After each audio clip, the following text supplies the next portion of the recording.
The regularly scheduled meeting of the Tiverton Town Council, Monday, February 9th. Please stand for the Pledge of Allegiance.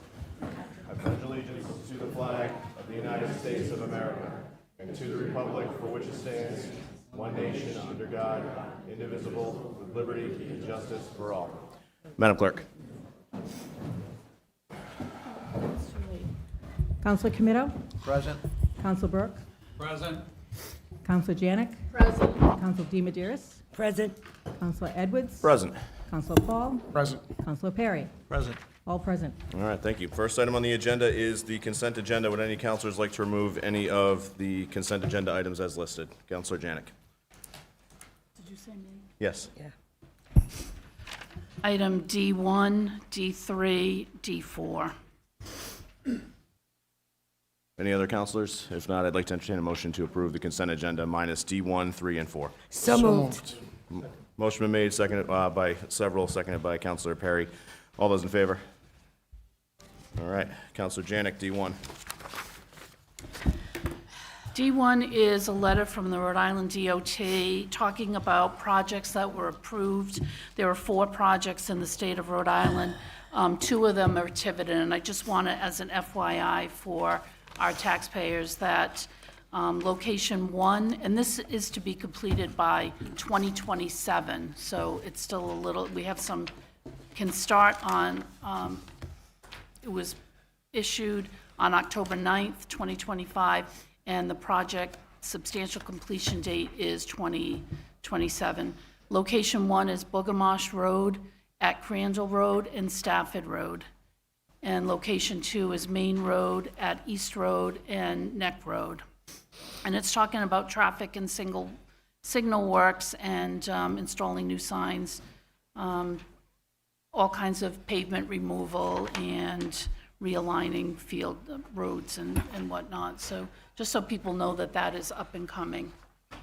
So that is D1. Unless anybody has anything to add, Councilor Janick, continue, please. I will go to D3, and this is that the one I said, D3? Yeah. This is about the abandonment of the road, and I just wanted Gayle Lawrence to know that she had put this out. She was here, she's here. She did talk about this at one of our last meetings, and she is opposed to that.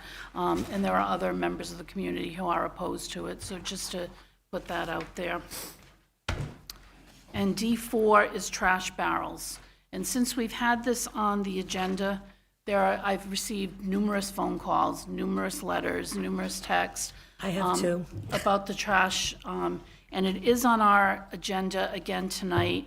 Although there's no backup, so I feel there's a transparency issue. People are feeling that they did a survey and the results were never put out, so people don't know what the survey said, except for what we've said to them it said. I'm hearing from the elderly, the fragile, people who are really concerned about these really large trash barrels that they're gonna have to store someplace. They're going to have to get to the front of their building. Some of the buildings that people live in, they're not allowed to have those stored in the front of their building, so they have to be stored somewhere else, and they have to get those out in front. I know when I drove here today, because of all the snow, those large barrels that I've seen are kind of all over the place. So they're concerned about storage, moving them, about the heaviness of them. Some people have to go from their home down the street to another road where their trash gets picked up. So there are a lot of concerns about that. There's also concerns about the cost of it. They feel that they don't want to be spending more money on trash pickup, and people feel if it's not broken now, why don't fix it. So this is one letter that I did receive, we all received, but I've received numerous other phone calls, text, and people stopping me in Tom's Market about the trash. They really are very concerned about it. We really did have a very, very small compliance for the returns of the surveys, so. Counselor. As far as the purchase ticket, a lot of people are very concerned about that. And that was what the whole pay-as-you-throw program was about. If you use 2 to 3 trash bags a week, then you paid for 2 to 3 trash bags a week. Some people are worried about the flat rate because they might use 1 trash bag a week and they're paying for other people to use more. I'm an example. I live alone, I use 1 trash bag a week. So, but there was a lot of people that even every other week they put out a trash bag. But that was the whole purpose of the pay-as-you-throw, to make it fair among everybody. Counselor Camino. So, just a note to all of that, I'm hearing just the opposite. I'm hearing people are tired of the trash bags and purchasing them. I'm sure we can find some way somehow to balance it all, the concerns of the elderly, the cost, the barrel sizes. We just have to put a plan in place. If this council all takes a vote and supports it, we just have to put a plan in place on how we can best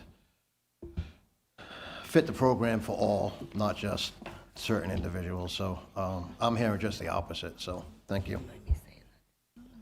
Counselor Perry Mr. or Paul?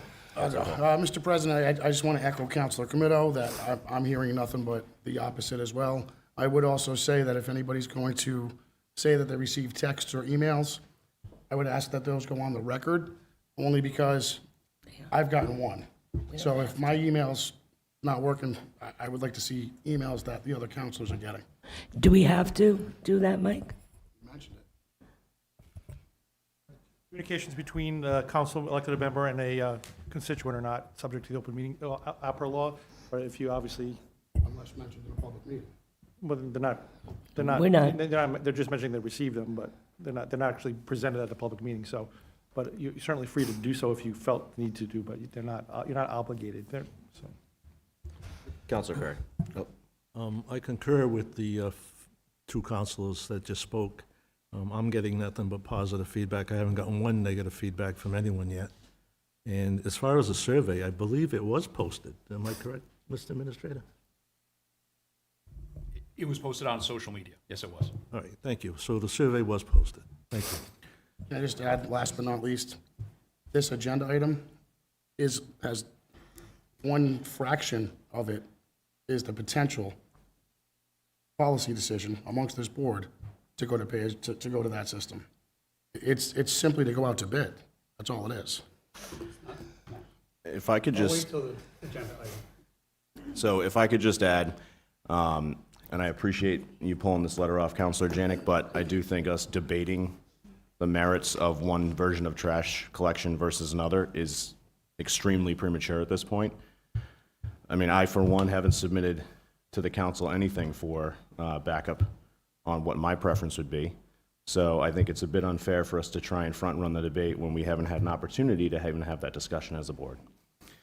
So with that, I'd like to entertain a motion to approve D1 to 3 and 4. Second. Motion been made and seconded. Any further discussion? Hearing none, all in favor. All right, next item on the agenda is public comments. I do see we have a couple of people who did not put down what their topic was. So if you're here to discuss something that we are going to be having a public hearing on, I'd ask that you hold those comments until that public hearing. First up is David Carden. And just name and address for the record, please.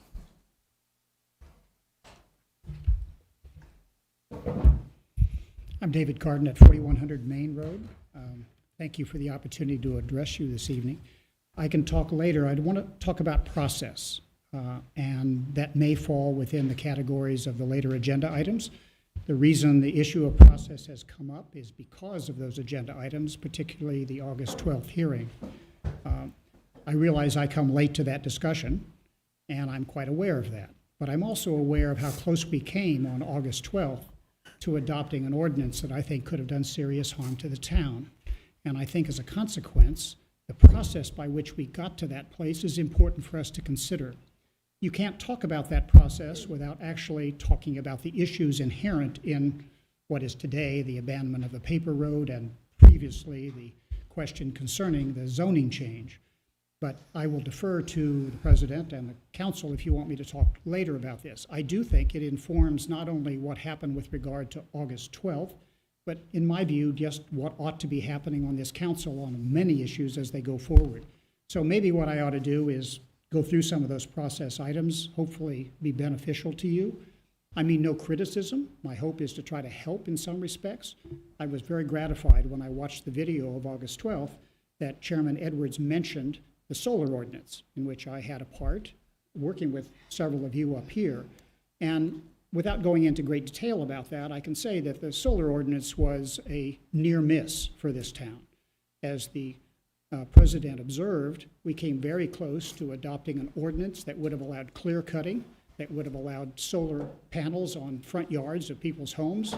And we came within, I think, well, I say very close with regard to that. It was because of members of the public appearing at the last minute, as they are here today, to talk about that issue that ultimately the council did what I would expect it to do. It backed up and did the right thing. What it did is to look for the answer of what a solar ordinance ought to be.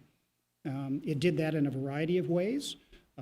Several of you were involved in this process. It went to Grow Smart Rhode Island. We went to other experts. We consulted with people. And we have now, I think, and I'm very proud to have played a small role in this, we probably have the best solar ordinance on the East Coast and maybe one of the best in the country. That's the kind of process that I think ultimately we ought to be proud of and we ought to pursue. Why am I concerned about what happened on August 12th? I'm concerned because of Stafford Pond. Now, I realize that Councilor Comito mentioned something I think was very useful at that meeting, where he said that he makes his decision based upon the facts. And I applaud that, and I think it was a wise comment. The issue is, what are the facts concerning Stafford Pond? At the time that the discussion occurred on August 12th, it's quite clear, based upon my review of the video, that people were looking at the old watershed maps from 1996. And Councilor Comito mentioned that he thought the water went the other way, and I can understand why he might have thought that. I've been up on the ground to take a look. I should hasten to add, I don't get my water from Stafford Pond. I have a well. I don't have an issue with regard to any proximity to those properties. What I care about is how decisions get made in this town. There are, since 2022, LIDAR maps of the entire state of Rhode Island that define contours of the topography to 1 foot. I've looked at those maps. No one else, it seemed to me, based upon what I read or what I saw in the video, nobody on the council looked at the 2022 LIDAR maps. What those LIDAR maps reveal, to my satisfaction, is that the water from these sites does indeed drain into Stafford Pond. Now, I'm not an expert, so I can't stand before you and say that's a certainty. What I can tell you is I've looked at the maps, I've identified where Bill's Sales is, I've seen where all the contour lines are on the maps on the LIDAR mapping that was done by the state of Rhode Island, and it appears to me that not only does the surface water go to Stafford Pond, but undoubtedly the underground water goes to Stafford Pond as well. That was a fact that should have been front and center on August 12th. When you were considering whether to make a zoning change to allow a recycling facility. Now, I realize that at the end of the day, that recycling facility was not approved, or the zoning change was not approved, so that recycling facility can't be built. We'll come back to this in a moment, because I'm not entirely confident that's so, but I would defer to you on that point, of course, and not myself. But it was very disturbing to me that we came within, I don't know, 1 or 2 votes. I don't know what the vote was. It was unclear to me, but that was not part of the discussion. As it was the case with the solar ordinance, it was not a discussion about clear-cutting forests. It was not a discussion about the other consequences of having ground-based solar in neighborhoods, particularly in North Tiverton. So I said to myself, since August 12th, well, the council's done the right thing. They've stepped away from this. And I applaud what the council did. And I think that was the right result. But now what I see is some things that cause me some concern. And maybe there's cause for concern, and maybe there's not. But I see the continued processing of this contract, I might say, paying the same price. RD Recycling is prepared to pay the same price, and I've heard something about storing some dumpsters, empty or full, I don't know. It doesn't matter what the use is. What matters is that the public knows what the use is, so that the public can make an informed decision, and so you can make an informed decision as to whether there's a possibility that Stafford Pond is being compromised. We are only here for a short period of time going forward. There are young people coming behind us. They're going to rely upon these water systems. There is no way we should have gotten to August 12th with that question having been researched to a fare thee well, based on the maps that the state has taken time to do for us. Those maps are available online. You can look at them the same way I looked at them. Raise your hand if you knew those maps existed. Now, that's not a criticism. It's simply to say, how do we go about making decisions? Who do we call in? Who do we ask? It isn't a question of somebody wanting to do a business transaction and do a deal on the industrial park and, gee, I've known you for 15 or 20 years and you're a good guy. It's a question of what's the pond, impact on the pond? What's the impact on the noise? What's the impact on the dust? That industrial park has been a little bit of a white elephant, I can tell from a distance. But now we've got some things happening. We've got Longplex. There might be a hotel there. I mean, I understand there might be an extension of athletic facilities. And what is going to go in this space? Why in the world wouldn't we say to ourselves, why don't we build around what is already existing there and what can actually happen in that space? Why can't we have a state-of-the-art facility on the industrial park the same way we have a state-of-the-art solar ordinance? Why can't we be the leaders on that stuff as opposed to simply facilitating a simple transaction that garners a few $1,000s in tax revenues and runs the risk of actually doing damage to this town? That's the process that I care about. Now, I will tell you that I am personally concerned that there were some comments made about possible adjustments in the future, that maybe this would come back, that a zoning change could be sought.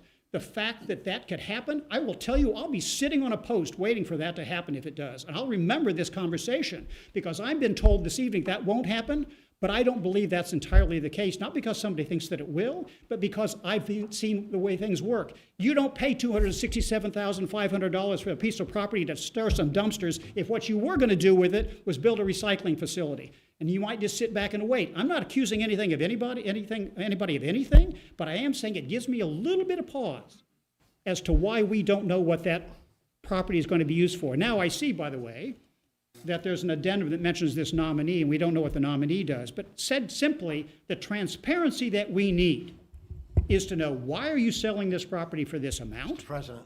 Yeah, Mr. Cardin, if you wouldn't mind wrapping up your comments, Okay, please. I'm happy to do that. Just because we have others No, behind you. no. And also our state I delegations here. anticipated that, I will tell you, Mr. President, and I prepared some reading for you. Perfect. So anything else that I've not gotten a chance to get to, you can look at this. I will say one last thing.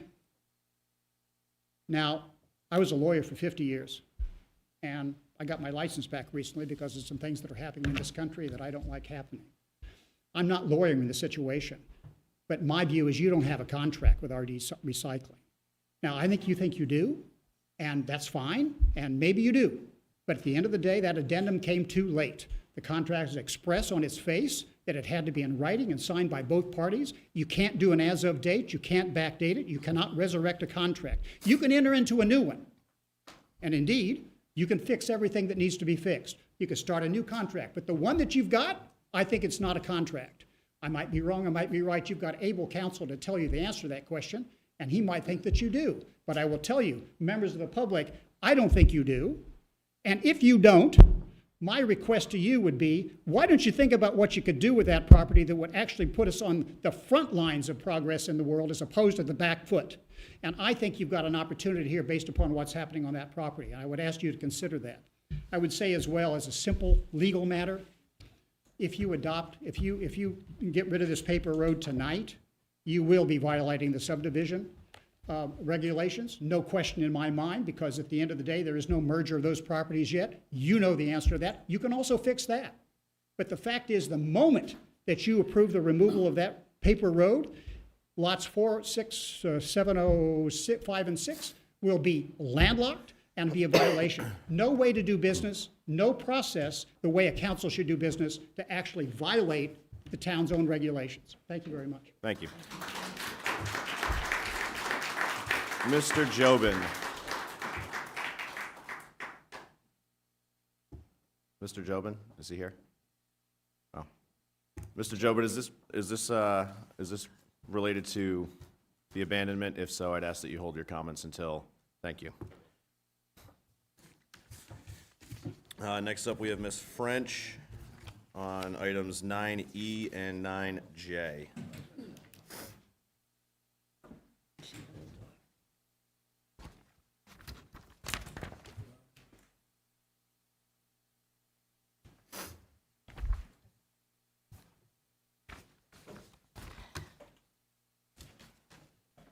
Hi, Jamie French on Craig Avenue. And I'd like to also begin with, the last time I was here, I asked about the resolution 2025-0006, that it be amended to show that it was rescinded. And I'm happy to say that Clerk Jones Rabbit immediately took action on that, and that has been completed. And it's very easy and very well that, and it's stated as well. And so thank you, Joan. 9E is H7292, and that's a bill that's on for approval tonight. I find that bill is discriminatory. It's a social injustice bill. What it does is it says, basically, it says where you can't put any LMI housing, any at all. And that would be anywhere pretty much south of Boogamosh, which pretty much leaves you north of Boogamosh. And you can't put it at Stafford Pond, so that basically leaves you on the, in the Stonebridge, the Mount Hope Bay watershed area of North Tiverton, or the Watuppa Pond watershed area, because those are not approved area watersheds. And I think that having, I mean, if we're gonna have, you're talking about any LMI. We're not talking about large developments. It's talking about any LMI is not going to be approved south of Boogamosh. Come on, folks. I mean, this is the world of 2026. Also on 9J was the trash issue, and I really feel that we need a public hearing on this before we spend more money. I personally would have thought it would be a good idea to have sent a questionnaire out with our tax billing, so that every taxpayer, when they got their tax bill, would have had information about it, and they could have brought the questionnaire back when they paid their bill, or sent it back, or dropped it off. And that way we know that everyone knows about it. When I've traveled through the neighborhoods on trash day, and I've looked at the trash bags, the majority of people have one trash bag out. Some people have two. Some people have none. Very, very few, out of like 50 bags, there's one or two houses that have 3 or 4. And so what we're talking about is for the average person to have to spend quite a bit more money on trash. And with the utilities cost going up, all of our utilities costs going up, I don't know how much more money people have for things like trash. Jamie, do you know what that cost is? You said quite a amount of money. You know what that cost would be? I don't know, it was thrown out on the questionnaire that it could be $200. Okay, thank you. And I lived in Tucson, Arizona, where we used the system for over 35 years. We invented the system. It's a city system, and over that time it went from free to costing the taxpayer more than $35 a month. When I left, we didn't know what to do with all the broken barrels. The broken barrels were just continual, and we didn't even have cold weather, which really breaks the barrel. So I'm saying that if we are going to go into a trash system, I would hope that we do not buy barrels, but that we rent them and do a test for a year. Just do what every other community does, rent them out, try it out, see if it works. If it doesn't work, we can go back to the bags. I would prefer not to do that, but it's one way to solve an issue. I mean, can you imagine with the snow, every barrel on Main Road out there being Now, all you need is a little wind, because it's not a matter of how long the barrel is out prior to pickup. The concern is how long the barrel is out after pickup. And so for most of the time, that's most of the day, because most people are at work. And during that time, you have rush hour, evening rush hour. If you have any wind at all, can you imagine Stafford Road, Booger Marsh Road, Main Road just absolutely covered with trash cans? And if they were ours and we had to keep replacing them, one windstorm on a trash day could cost us thousands and thousands of dollars, besides accidents and the liability. And so these are things to be concerned about that haven't been talked about. Thank you. Thank you. Ms. Morrow? Unless this is related to the, okay.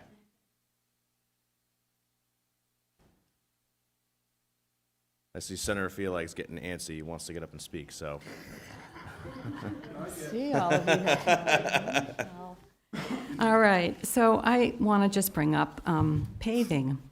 So we are in that time of the year when the budget's being formed, spring's coming, and every year, we've lived in town for about 27, 28 years, and every year it seems as though there's a paving line item, and then the DPW fits in what they can pave from that limited amount of money. And I may not have that completely right, but that's been my impression. Even when I've written in the past to the DPW director, the former one, I was told, this is the amount of money we're given, this is what we try to do with it. The town of Middletown, and I've brought this up with the administrator, and he did get back to me on it right away, but I thought I'd give it a little push tonight. The town of Middletown has an excellent system from what I can tell. It's on their website. Anyone can look at it. It's a road condition index, color-coded. And a person who lives in town can talk about transparency. You can go to your street and say, oh, my street's been color-coded green. I'm in good shape. You can agree or disagree with that, but they have objective criteria to grade these streets, and they base their annual paving on that criteria and the color coding. You can pass that around, and then it's online. So anyway, I just would like to suggest, I live on a street that is in horrible condition. We've been there 27 years. It's never been repaved. It is full of patches, mosaic design up and down the street. It's almost not fit for kids to ride a bicycle, especially down at the cul-de-sac. And the cul-de-sac just went through kind of a brutal overuse because we had a house built at the end of the street last year in 2024. So we had construction vehicles going up and down the street. And so the street's in worse condition than ever. I have no idea where my street stands. And that's the kind of transparency I'd like to get from the town. Thank you. Thank you. All right. So next up, we have the remainder of our state delegation, Representative McGaugh, Senator Felix, Senator DePalma, here to talk about some of the legislative priorities that the town has. I know this is redundant, but we did have that cancellation, so if you guys wouldn't mind coming up. I know we did discuss some of this with Representative Edwards. I'm surprised Senator Felix is not going to take the podium and He will.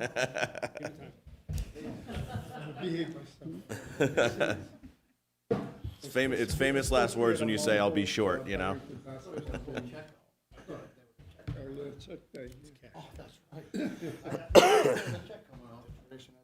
All right, so obviously, I don't know if you guys have heard what was discussed at the last meeting with Representative Edwards. There's a number of bills that your colleague has put on for the town of Tiverton, which are focused on, some of the housing changes, rebuttals to some of what the speakers put forward.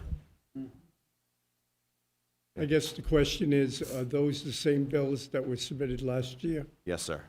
And if they were, what I would like you to do is recommend that your solicitor review the legislation that was passed last year, because some of those bills that you're submitting may not be relative to the subject at hand. They would call for a whole revamp. And In other words, one of the bills that's really of importance to the town of Tiverton was House Bill 5801 and Senate Bill 1088 that took out all the language relative to the denial of a comprehensive permit request. That no longer requires the 10% as your guidance in terms of if you go over that 10%, then you would be able to deny that comprehensive permit request and go through the regular process. So those are the types of bills that were passed last year, signed by the governor, that have impact on some of the legislation that you've had us submit previously, like for instance, the manufactured homes that would qualify as a half a credit no longer is towards that 10% because the 10% is not worthwhile anymore, or for an urban community, the 15%. Thank you. Oh, sorry. Is this on? I see you brought a bunch of backups, so. The only other bill I'll talk about is one that, bills are still coming in. Most of the bills are probably in, but our deadline for bill submission for drafting is Friday. Deadline for introduction is the 27th. So I think we'll see, and as Rep. Marcello knows, we'll see the vast majority of them, not the vast, the remainder of them that are in the hopper coming out early March timeframe. But there is one in with regards to counting of units. Bill that's been submitted for hearing, been introduced, looks at the counting beginning when the permit is there, not when they're built. So the situation we had when we met here back last March or whenever it was, not quite a year ago, the whole issue was you have 7 or 8 projects that are out there that could all potentially go online at the same time. This would mitigate that situation with regards to it would count it up from when a permit was pulled as opposed to all these things are being planned. Because I think the stipulation was when it comes online, which is a big deal. Wonderful. Any other counselors have anything for Counselor Burke? I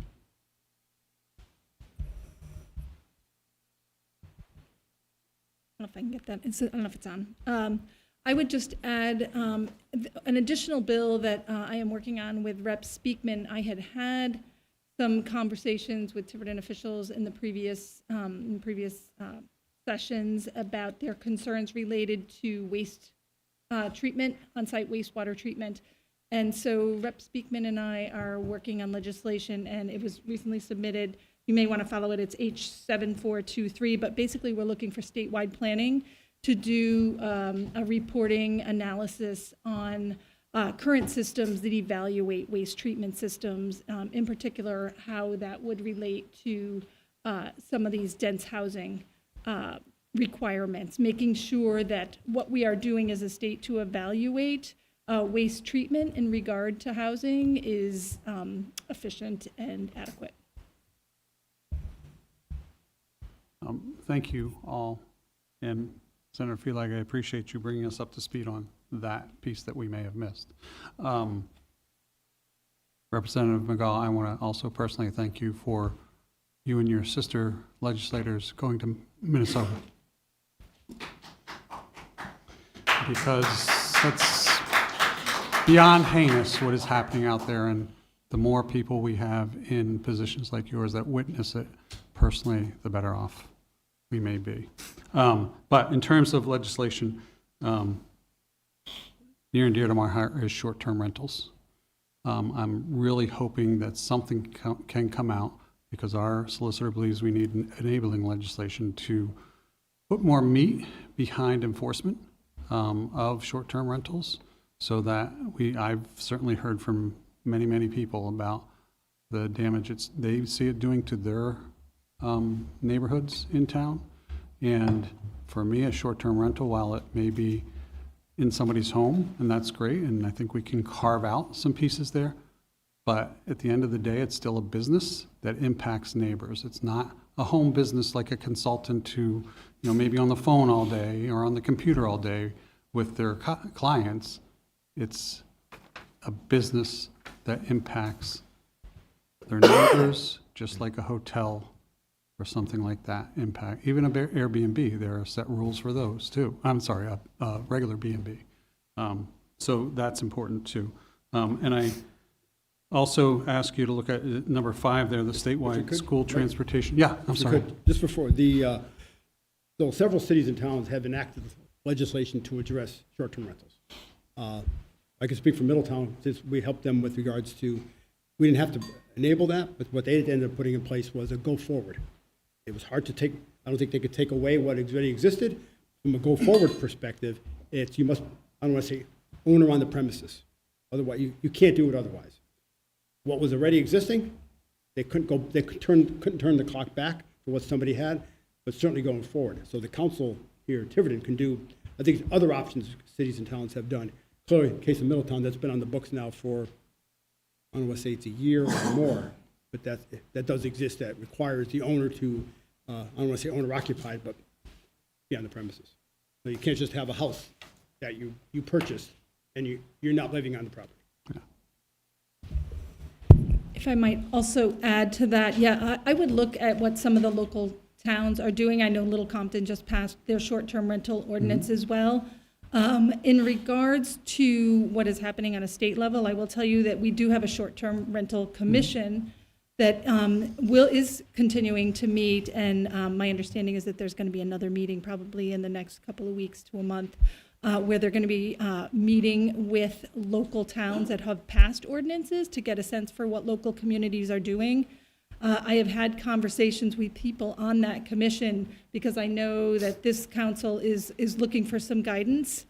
I will tell you that what the conversation is revolving around is the fact that there is litigation pending, and that litigation is basically going to make a determination as to whether these short-term rentals should be under the purview of municipalities or under the state. And so I don't know that we're going to see any recommendations or legislation come out of that commission until some of those lawsuits have been settled.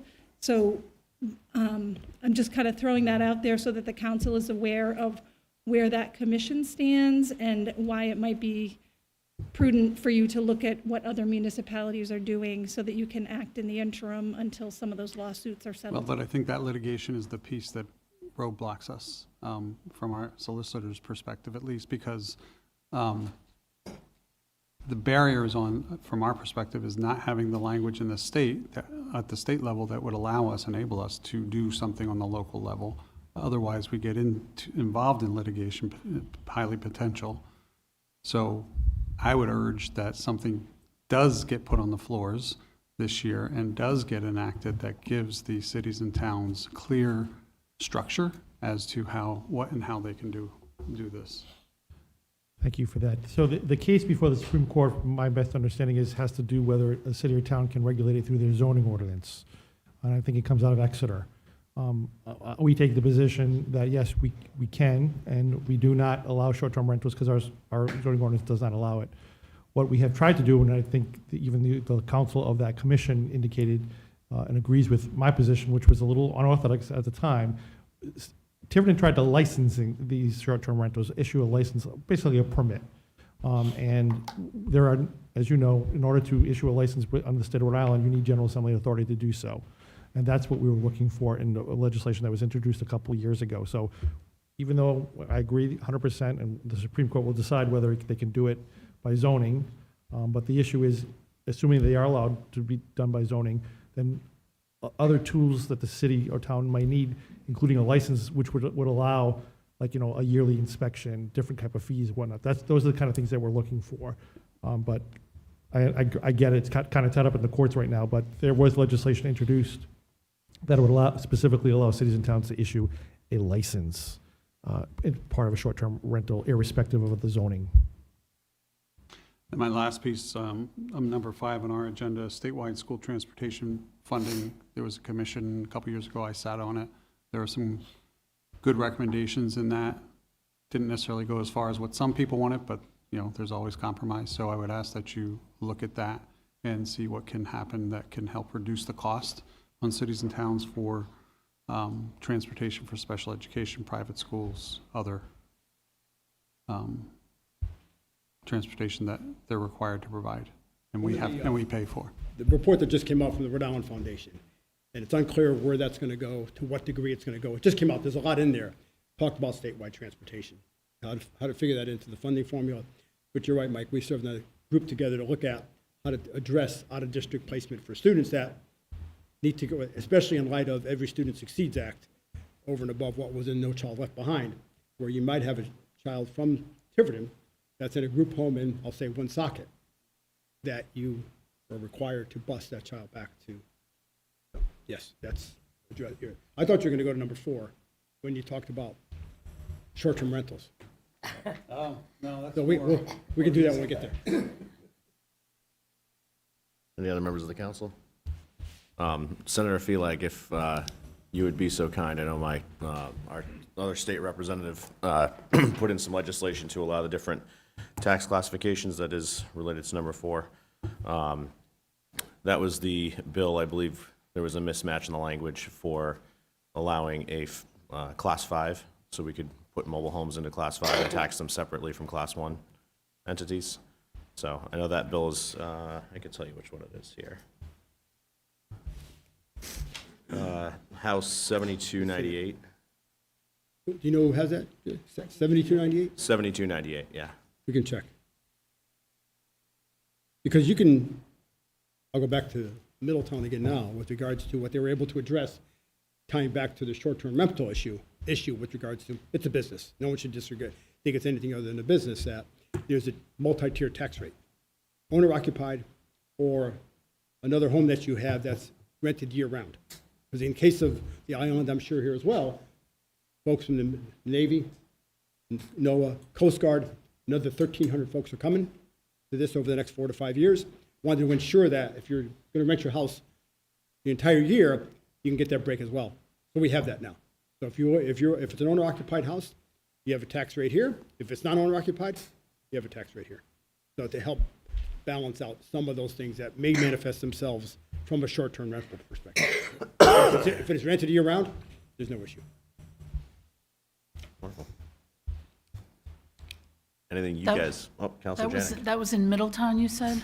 Yes, other places, I forgot who else, and we've had it now for 3 or 4 years. I take advantage of it. Both of my daughters do. We had to re-up on it. We had to apply for it again. Actually, there's probably 2 things I'd like to point out to the council. One is the fact that we just received the first look of the governor's recommended budget. That's before the Finance Committee that Senator Palmer chairs. I'm the vice chair, and we're reviewing the various pieces of legislation and budget articles. At the first look, Tiverton, I believe, is losing probably $2,000 in state aid and probably gaining $1,700 in direct municipal aid from that first look. The second thing to point out is that each of us as senators and reps are designated committees. And so there's basically 2,400 bills a year that have submitted to us, and they're placed into different buckets within certain committees. So there's certain bills that we may not hear until they actually come to the floor.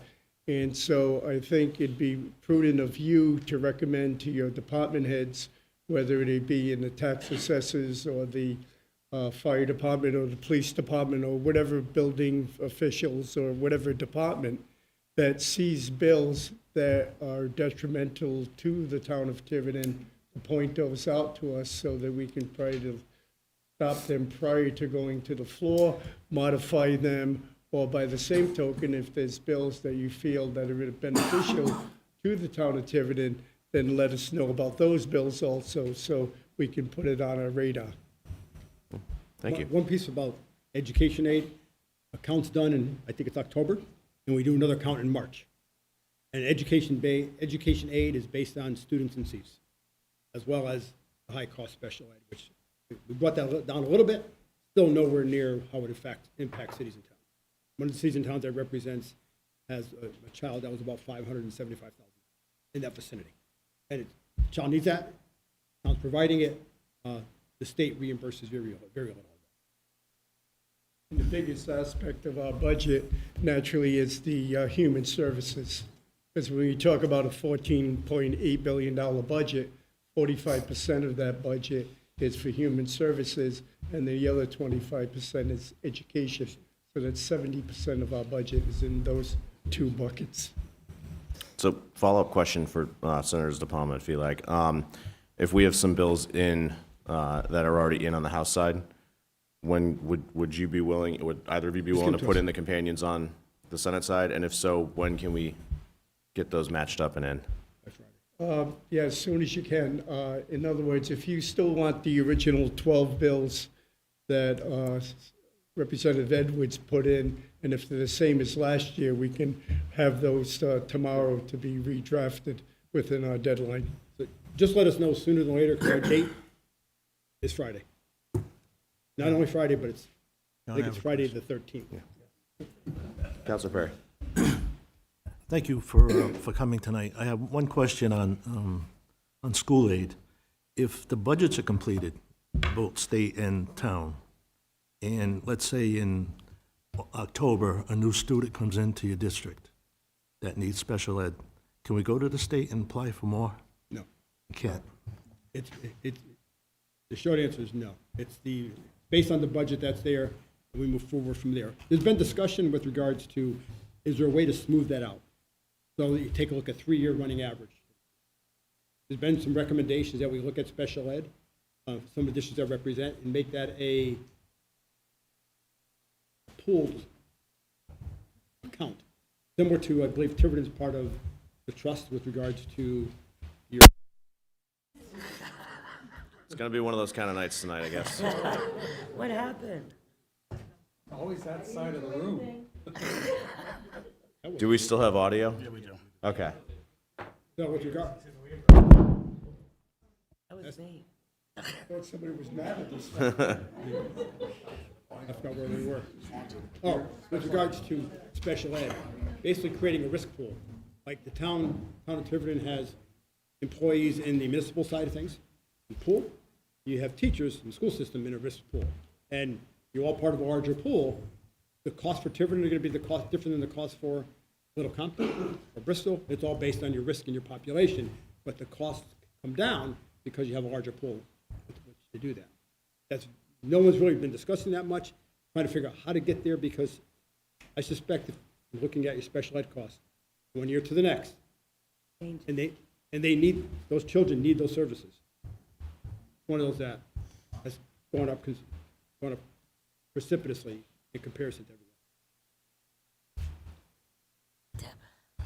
Councilor Janick.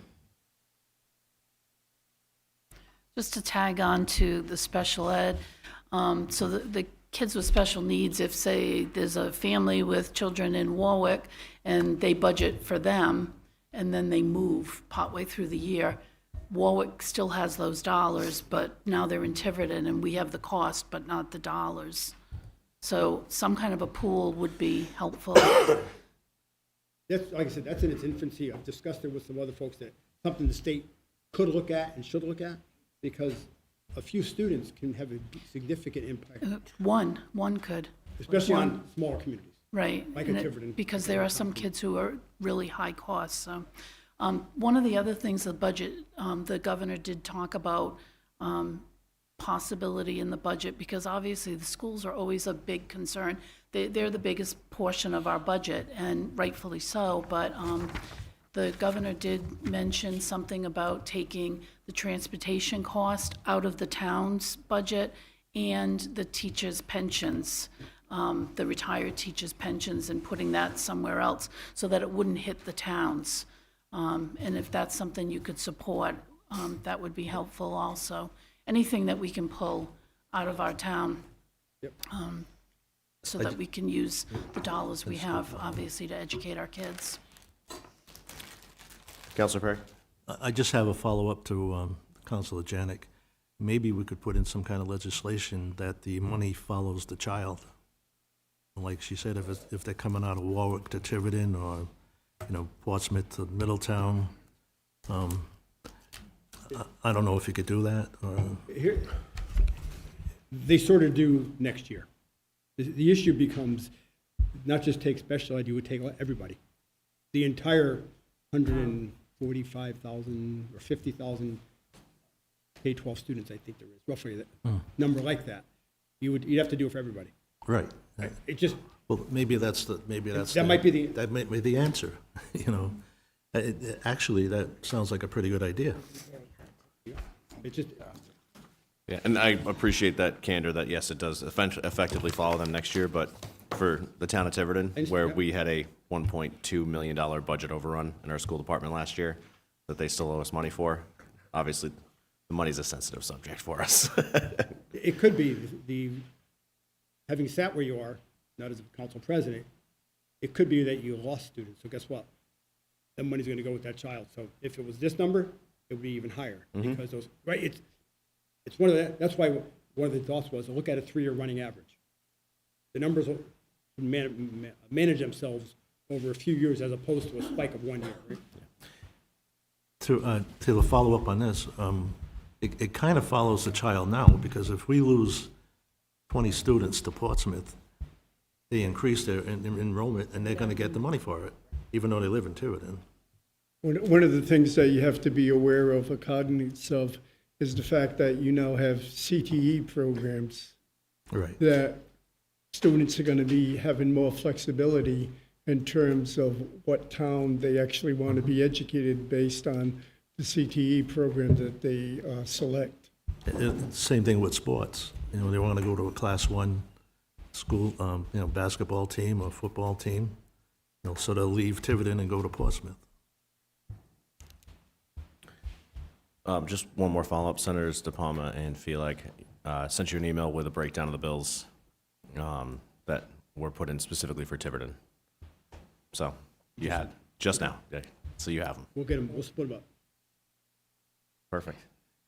Any other members of the council have questions for our delegation? And if not, I want to thank you all for. Somebody did have, was it, Deb, did you have a question about health insurance I did, and uninsured? I did. So before you even ask the question, I'll give you the answer. Thank you. I got the question, to try and get your time to help you move on. I emailed that to you, right? Yes. Yes. So 2 things that were done, and we had a session in the Senate back about over a month ago, looking at the impact of HR 1 on the state. So as we all know, or maybe we don't know, HR 1 is going to take $1 trillion, $1 trillion, not billion, $1 trillion out of Medicaid across the country, not Rhode Island. $1 trillion. What does Rhode Island hit? $100 million out of Medicaid. And who is Medicaid? The most vulnerable folks in our communities. Elderly, the disabled, women with children. The most vulnerable. Another $20 million will come out from a SNAP perspective, Supplemental Nutrition Assistance Program, formerly known as the Food Stamp Program, SNAP. Those numbers are going to grow even more based on what they call work engagement, or community engagement, work or volunteering. So I think you brought up, Deb, Councilor, with regards to the folks that are coming off the exchange. We heard about the whole thing, the government shut down last year for 40-something days and got nothing for it in the end. Well, we're going to probably see maybe 11,000 folks not having health insurance. It's going to come down to, do I eat? Do I pay my electricity? Do I pay my water? Do I pay my rent? Oh, that health insurance thing. Something's got to give somewhere. The governor put in the budget about $10 million to help address that, proposed for FY27. The other piece in there is folks who don't have insurance and not going to get insurance. It's called the disproportionate share for hospitals, uncompensated care. You walk into the emergency room, doesn't make a difference whether you have insurance or not. They're serving you. There's 10 million or 9.5. Just think about 10 million between each of those. So $20 million has been proposed.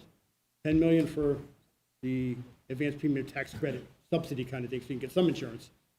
And the other 10 million would be for disproportionate share of house. The other piece, when people talk about, let us all go buy our own insurance, the one thing the Affordable Care Act did was identify 10 essential health benefits. That was the basis upon why it did what it did. I can give you money to go buy something, but if you're not getting what you need, the money's just gonna go out. So there's about $20 million being put towards, 10 towards the uninsured and 10 toward those who don't have insurance, but can go get something with the 10 million worth, if all this remains in the budget. Thank you. Because in my other job, I work in a hospital and we do discharge planning, and patients keep coming in because they have to decide, do I pay for my heat or do I buy my medication? And they heat their home. So they don't get their meds, they come in, and it's just a vicious cycle. And it's really hard for us as we're trying to get them back out into the community, getting services, because they're uninsured or underinsured. They can't pay for their prescriptions, they can't, so we're constantly trying to find different programs. Medicaid in Rhode Island is probably the lowest in the area. So anything that can beef that up, because as you said, anyone who walks into the emergency room, we have to service. The other And, thing you know, we did a couple years do. ago from a Medicaid perspective, we addressed the Medicaid rates for the Health and Human Services side. We purposely didn't do the healthcare side because it was just too big of a nut to crack. The study's underway now. We'll have the results in September. So the budget for FY '28 will seek to address those rates. What we did 2 years ago is come up again because it was going to be done on a formal regular cycle. The governor put in 50% of those. We need to do 100% of those for Health and Human Services. And that's why part of Rhode Island's healthcare system, including our hospitals, are where they are because of the very low reimbursement rates compared to our neighbors in Massachusetts and Connecticut. The rates went up a little in Rhode Island, but not where they need to be. Because we put about $40 million this past budget for that. So thank you for that, because it really is hitting those who are the most vulnerable. It's the elderly, it's the most fragile of our population, and they just get sicker because they don't get the medication and they're afraid to go to the And doctors. last piece, we have folks on Medicaid and Medicare. I know a particular individual, their income is $1,180 a month. That's it. No pension, nothing else. $1,180 a month. A lot of those. 15,000 a year. 15,000. Yeah. $1,180 a month. Thank you. Well, I just want to take this opportunity, Rep. McGaw, Senator Dupont, Senator Felak, thank you guys very much for coming, and apologies on the reschedule. Okay. I appreciate your flexibility. Thank you. I'd like to say more, but we're going to go. All right, next item on the agenda, appointments and resignations. We have acknowledgement of resignations. Marin Oliva from the Zoning Board of Review, alternate position, effective December 12th, 2025.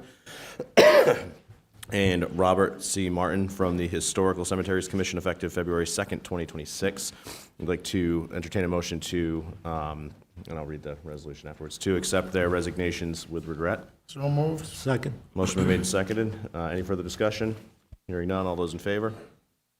Okay, and we do have a proclamation that I will be able to read here for Mr. Martin. And it says, whereas Robert C. Martin has been a member of and co-chair of the Tiverton Historical Cemeteries Commission and its predecessor entity since 2001, and whereas Robert C. Martin has completed 25 years of service to preservation of the historical heritage of the town of Tiverton, and whereas Robert C. Martin has led and participated in restoration of many of Tiverton's historical cemeteries, along with cleaning and repair of hundreds of historical gravestones, and whereas the town of Tiverton is grateful and appreciative of those activities, therefore be it resolved that we take this opportunity to express our heartfelt appreciation and congratulate him on his dedicated service, and be it further proclaimed that the Tiverton Town Council does recognize the services of Robert C. Martin, co-chair of the Historical Cemeteries Commission, and encourages all town of Tiverton residents to join the Town Council in congratulating him on the end of his term, and extend to Robert C. Martin and his family the very best wishes for the future.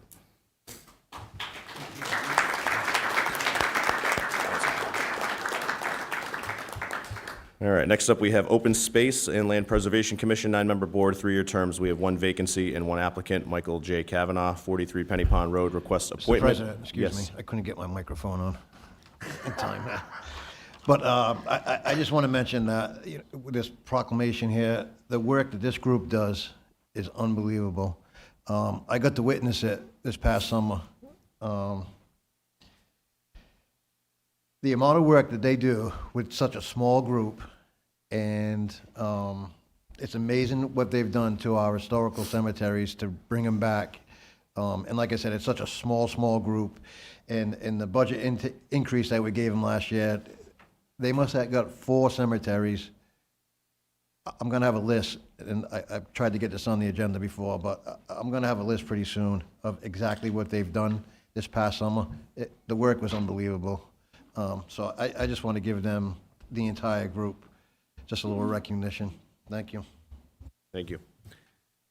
All right, so continuing on, we have Michael Kavanaugh, 43 Penny Pond Road, request appointment for a term ending 4/15/2027. As this is a new appointment, is Mr. Kavanaugh present? No? If you wouldn't mind, we're required by our governance documents to interview you.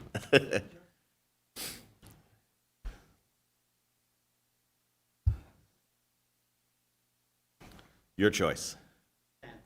All right. Good evening. Evening. So if you want to just start, just tell us a little bit about why you want to be part of this commission. Thanks, Mr. President and Council. Thank you. It's part of my profession and part of my interest. Resident of Tiverton, my family has been for decades. So as a resident and as a professional, I'm a practicing landscape architect, working with land trusts all across the state and the region, in particular on land planning, essentially, as well as design and other typical landscape elements. It was brought to my attention there was a vacancy in the committee, so I did attend a hearing and was nominated, and I'd like to be involved.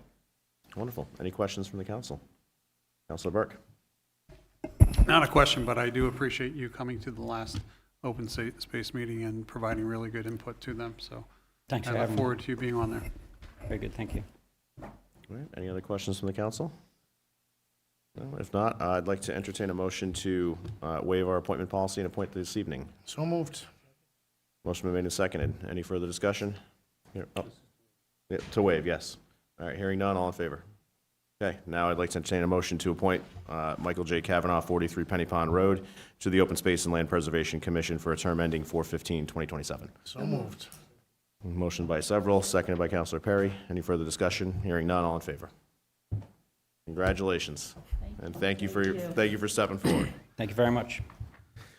All right, next item on the agenda is the Historical Cemeteries Commission 5-member board, 3-year term, 1 vacancy. We have 1 applicant, Brad Blair Labine, 715 East Road, request appointment for term ending 4/15/2026. Is Mr. Labine here? Yes. Okay. All right, with that, I'd like to, I guess. I didn't hear what he said. So the gentleman said that this applicant is on his way, so I'd like to stick this on the table and we'll wait for him to arrive. All right, next item on the agenda, we have public hearings, discussion, and possible vote, subject to meeting all legal requirements. First item on the agenda is the approval of the petition for abandonment of Production Way identified on the Town of Tiverton Tax Assessor's map as parcels 109-705, 109-706, and 109-707. As this is a public hearing, I'd like to open up the Before public you hearing. open? Yes. Can we just note that on the table, when we get to this public hearing, is specifically the abandonment? There's nothing on the table about a construction and demolition zoning change, so that would be inappropriate for discussion, I would assume. Thank you. I would echo those sentiments from Councilor Burke, that this is specific to the abandonment of Production Way, which is a paper road. Yeah. President, I would like to make a motion that we move up item 9A, which has direct consequences to this, or direct information. Okay, motion been made in second. Any discussion? I just have one point of discussion on 9A. I appreciate you putting that in, but I believe it would be proper for us to have that discussion as it relates to the public hearing. So, all those in favor of moving 9A out of order? Opposed? All right, so back to the petition for abandonment. As this is a public hearing, I'd like to open up the public hearing. Would any members of the public like to speak on this road abandonment? Actually, before we do that, Mr. Jobin, are you still here? I'm assuming this is the one you wanted to speak about, yes?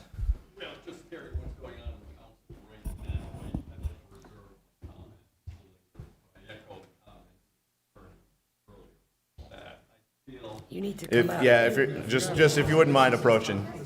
It's not that we can't hear you, sir, it's that the people walking at home. Yeah, I'd like to reserve my comments basically for later, but echoing the comments of the attorney previous, he was very eloquent. I thought this dog was dead in August, but it looks like we have a pet cemetery here. So just be very careful of the consequences, unknown consequences of what's going on. Thank you. Okay, any other members of the public like to speak?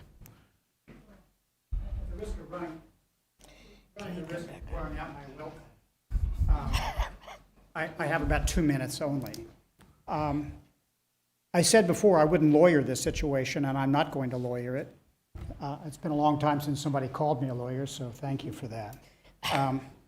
But I was a lawyer for a long time, and I looked at this contract quite closely, and I looked at the situation. And it's very clear on its face to me, and reviewing the case law I was able to review, and I was not exhaustive by any means, that the contract provides that it must be performed before August 9th. It was not. It then requires an extension be done in writing signed by both the buyer and the seller. That did, by December 9th. That did not happen.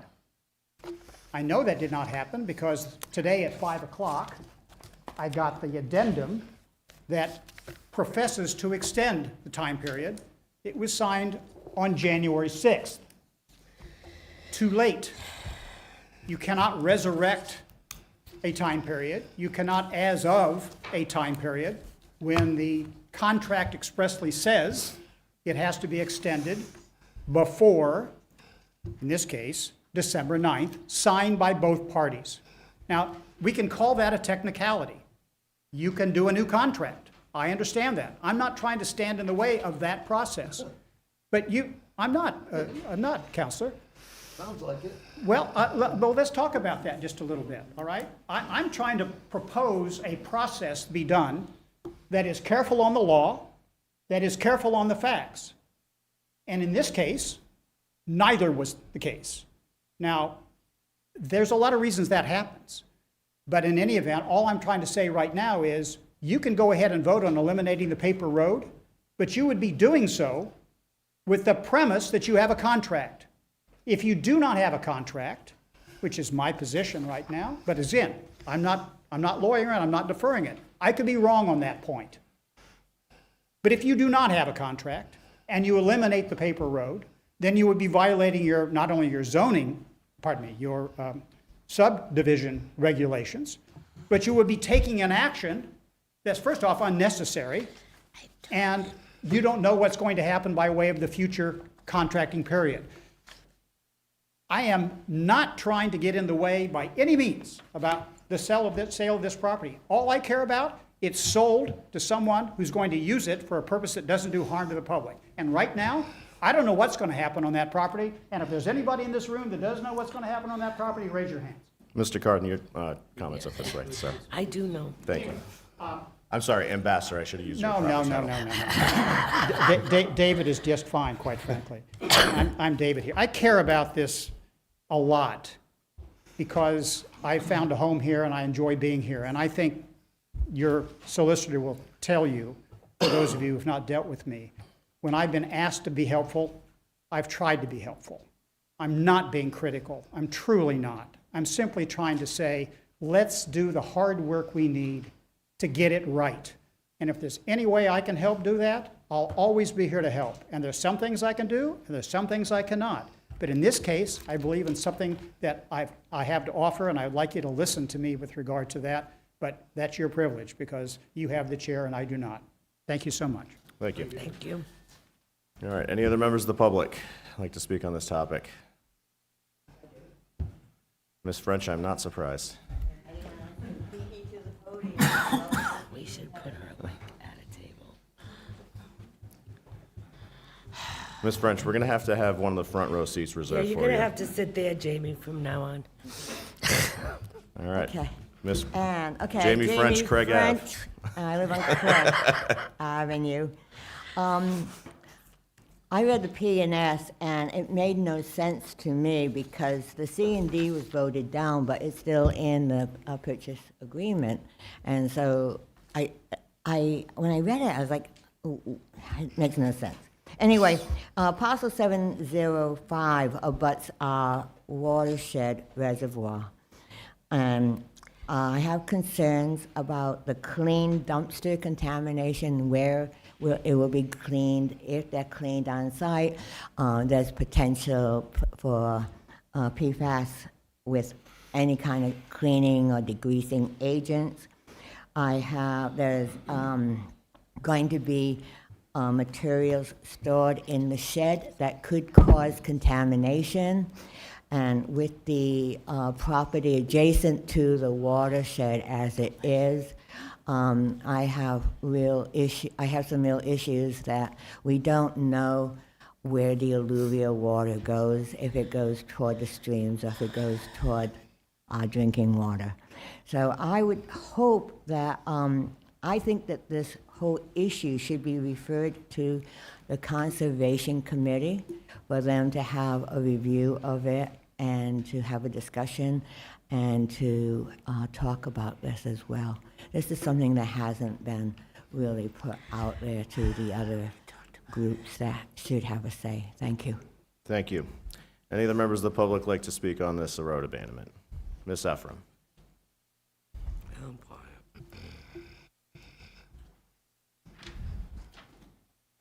Karen Ephraim, 74 North Christopher Avenue. While it has been said multiple times that Mr. DeMello's business intends to use the land at this time based on current zoning for storage of his clean dumpsters, I have serious concerns about those dumpsters being truly clean. Due to Mr. DeMello's admission at the June 3rd, 2025 Planning Board meeting that he did not know what PFAS is. I have provided information pertaining to the harmful effects of PFAS before to the council. Ms. Emily Howe of Clean Water Action was unable to make it to tonight's meeting due to the car fire on the Washington Bridge, but she will be emailing you information relating to the effects of PFAS contamination that it can have on public health.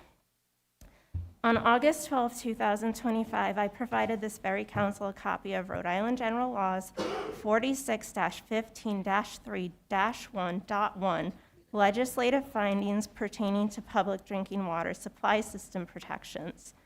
Item A7 of the law states the following: development of lands near to supplies of drinking water and related construction can threaten the quality of those supplies and therefore can endanger public health. Thus, it is necessary to take immediate and continuing steps to protect the watersheds of surface waters and the reservoirs and recharge areas of groundwaters from land uses and activities which may degrade the quality of public drinking water. State law makes it abundantly clear that all of Mr. DeMello's proposals do not conform to the protection of the watershed due to the risks his operations pose. Additionally, Not to cut you off, but we're here to talk about the abandonment of Production Way. All this other stuff, the time and place for that is at the zoning board if there's a proposed amendment. If we abandon this road and we execute a contract, if there is a contract, as Mr. Cardin pointed out, the buyer of the land can do with it anything that is allowed under zoning. The proposed C&D facility is not allowed under zoning. He could do open lot storage of dumpsters. He could build a tradesman center. He could build a mini longplex if he wants. He could just sit on the land and wait till somebody else wants to come and purchase it. But what we're talking about tonight is the abandonment of the road. So the comment should pertain to the abandonment of the road.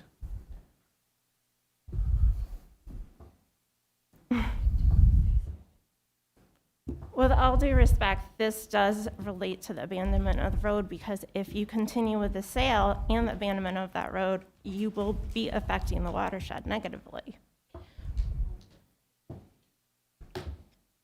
There are no environmental impact assessments, to anybody's knowledge, that are done prior to zoning ordinance changes. Mr. Solicitor. So I want to be clear what is on the agenda. It is the abandonment of the road. Assuming the road is abandoned, which is called out in the purchase and sale agreement that this council approved back in June? June. All these issues about drainage and runoff and environmental concerns will have to go through the planning process at the development plan review or master plan approval, master plan approval stage preliminary, where the engineering studies will be done. They have to meet, the applicant would have to meet certain standards to show that there would not perhaps be issues with the watershed, or they won't affect the watershed. That's not before us tonight, and that would be before the planning board. If the planning board makes a determination that it could or would damage the watershed, they have the ability to deny an application, subject to appeal, but they have the ability to make those decisions. But right now, we're talking about a raw piece of land, the abandonment of a paper street that doesn't exist, never existed, and it's consistent with the purchase and sale agreement that was agreed to by this council back in June. So we're not talking about an actual proposal. As the council president indicated, the owner of this property, when he becomes a full owner of it, will have to comply with zoning, the uses. C and D is a not permitted use in this zone today. It was specifically rejected by the council to add it as a use. So at least this council's on record. Could a council 20 years from now change its mind? I'm sure they could. Like, you can change any zoning at any time after a public hearing and whatnot. But the only thing that's before us, and I'm not saying all the concerns are not legitimate, but we're ahead of we put the cart before the horse.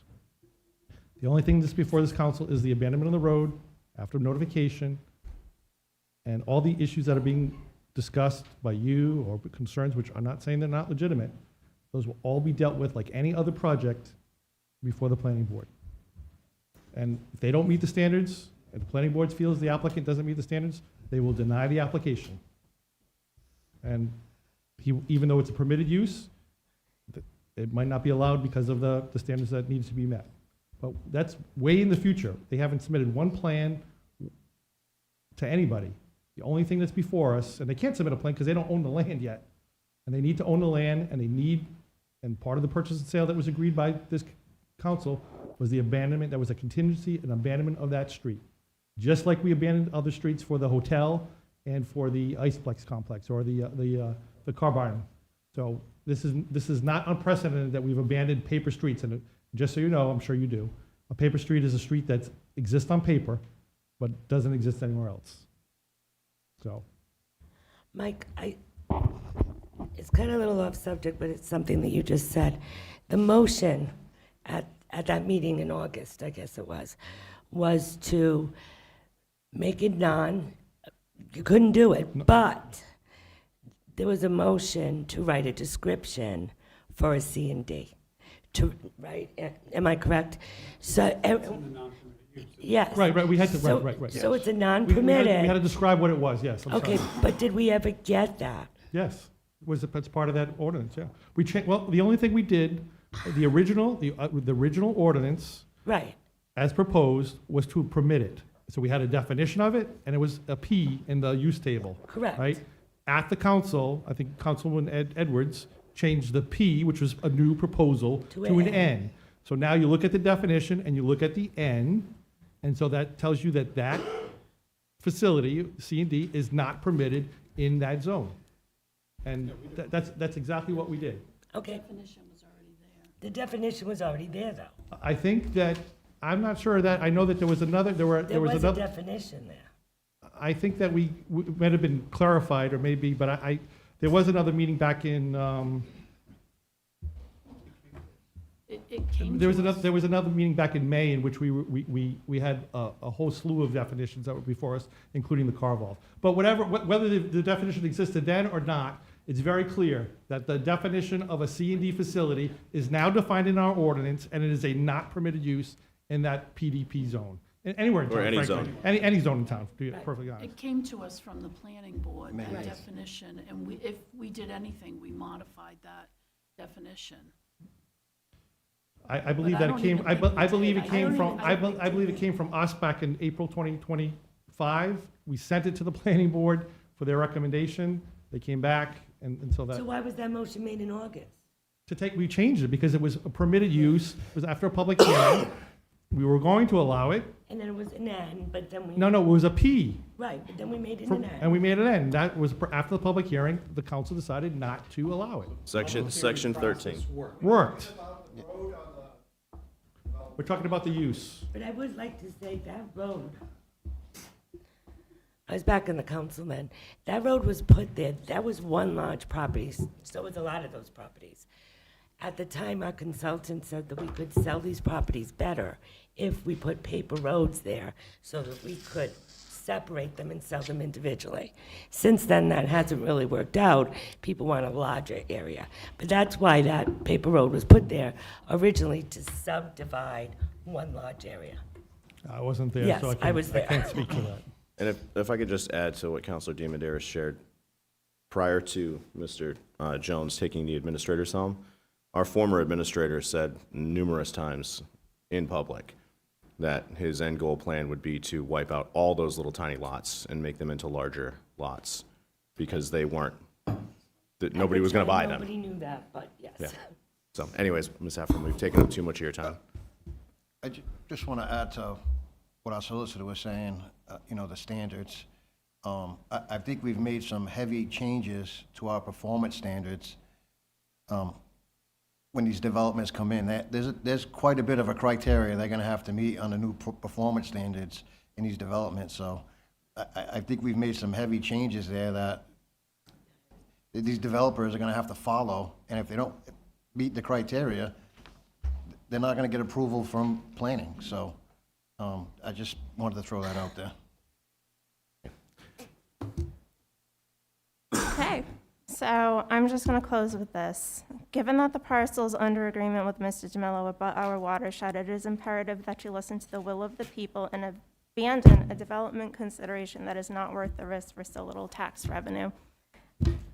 I believe the people had spoken on July 14th and August 12th. I hope you listen to them. Thank you. Thank you.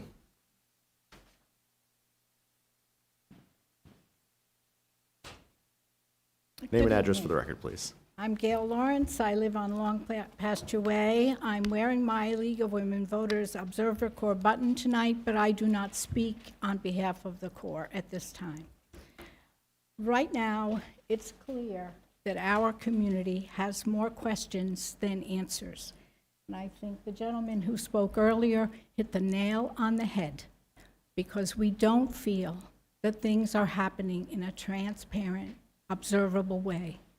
And that causes friction, tension, worry on the part of the citizenry. We're worried about why tonight are we getting rid of Production Way? Because that's the only way to effect the purchase and sale agreement that this attorney doesn't believe is worth the paper it's printed on. And so it raises the question in the minds of the citizens, what's happening in our town? And I don't know whether or not you have had an opportunity to develop some kind of vision for this large piece of property that's now called a business park. And if you haven't, I think it's about time that you give some consideration to do that, so that we aren't playing whack-a-mole every other meeting, every time you turn around. What are they doing now? So I won't talk about the fact that you're contemplating allowing Mr. DeMello's sale to go through on a hot mess contract, an attorney called it. I won't talk about that, but I will say, because I always have a shorter speech after I get up here, because I get shut down before I get to say what I want. You all have read my letter, I'm sure, which talks about the hazards that we appreciate are hazards to the residents, hazards to the kids, hazards to the watershed. But I guess I leave you with this. What overall vision does the council have for the acres of land in the business park that are still available? With so much at stake, and to have a proposal like this one get this far, it's urgently important that the council provide the public with a mission statement relating to the build-out of the business park and a corresponding map, so that the people of the town who pay taxes and have a right to expect their government maintain a reasonable level of security in terms of their environment, and that they feel protected from unwarranted and unnecessary risks caused by the government's decisions. Publicize the mission statement. Share the vetting Mr. process. President. What? I'm sorry, it's a public hearing, but this is about the abandonment of a road. And this is about I'm sorry. transparency, sir. I don't mean to call you out, but I think that Which is that's fine. what's struggling, that's what we're Which is struggling okay. with. You can call me out. Why tonight? It's Why not, is- it's not tonight, right? Mr. President, may I? Go Well, ahead. I think we should let Ms. Lawrence finish.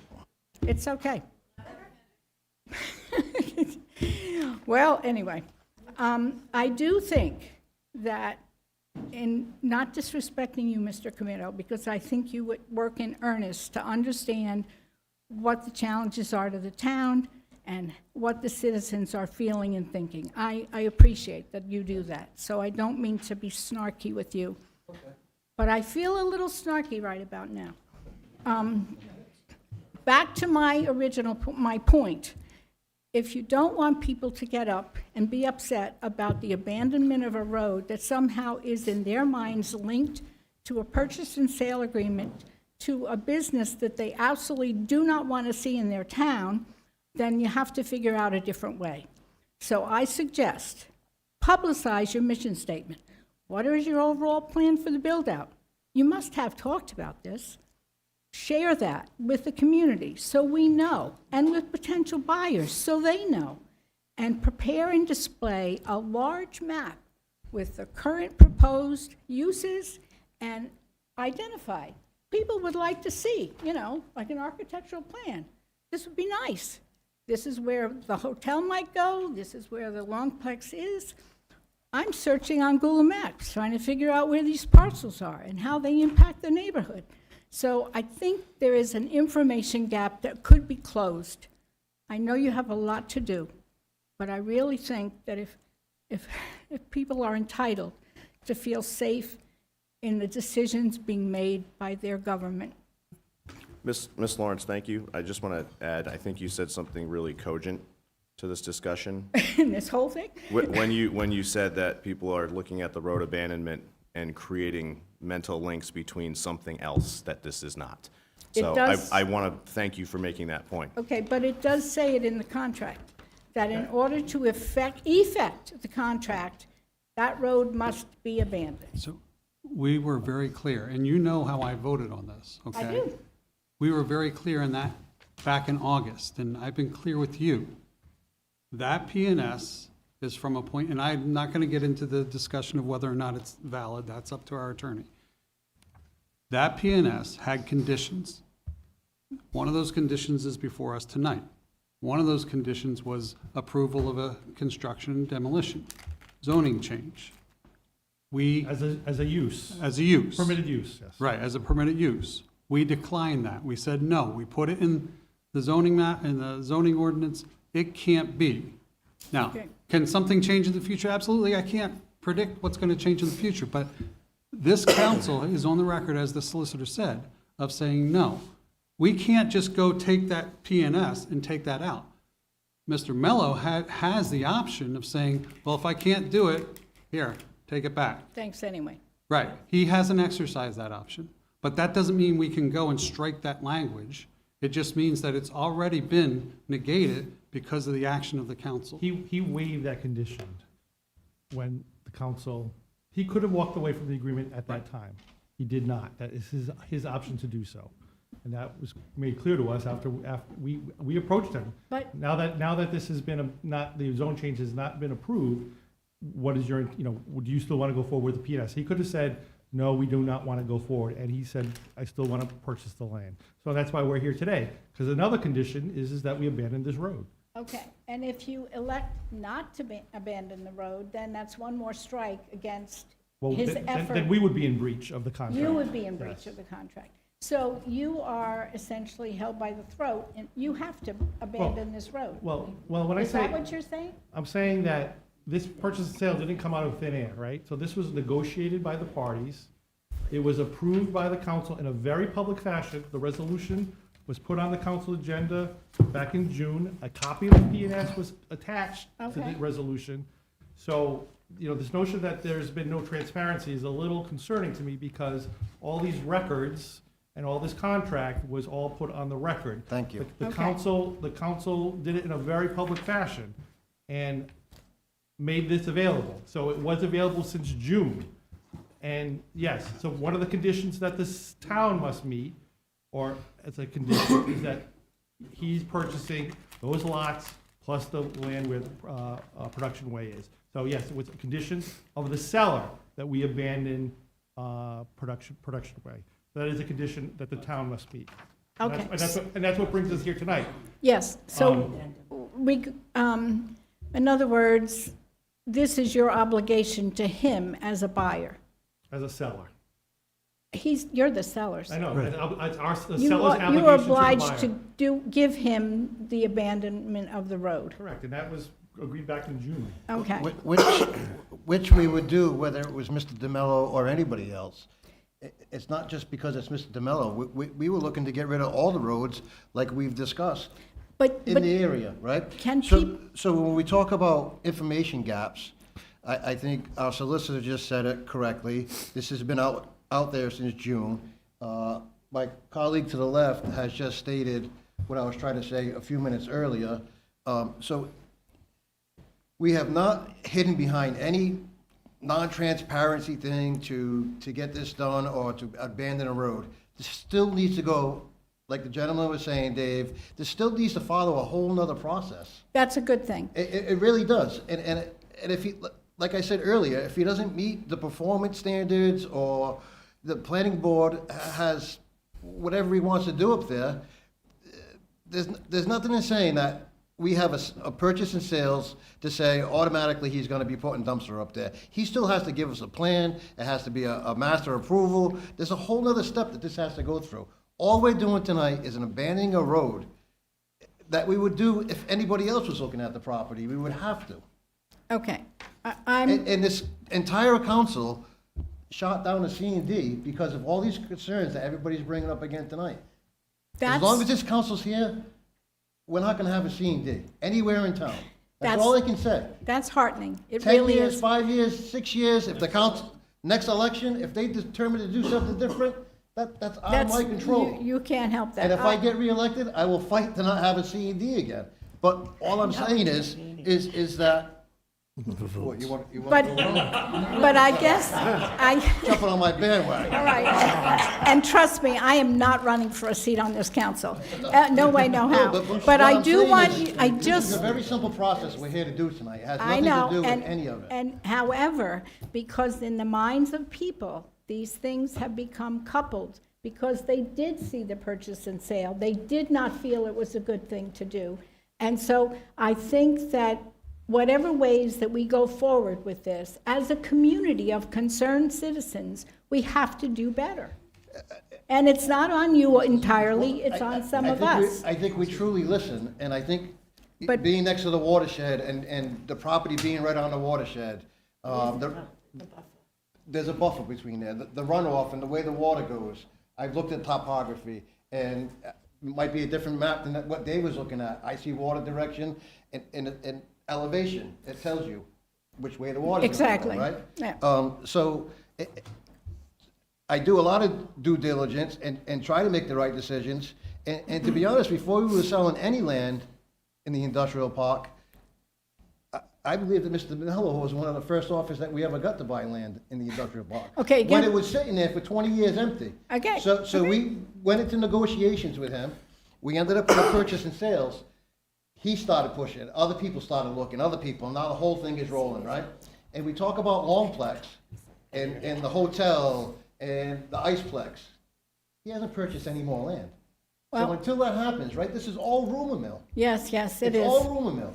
And I'm hearing tonight when I showed up, because I like to show up to the meetings early, and some constituents were saying, oh, that street's, the street, Progress Way is gonna go right into North Christopher. It's a rumor, right? It's a rumor.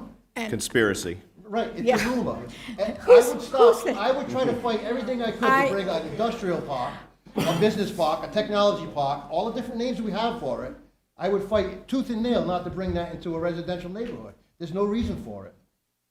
We don't need emergency access, none of it. So the rumor mill about all this stuff is just running rampant, And it's not true. None of it is true.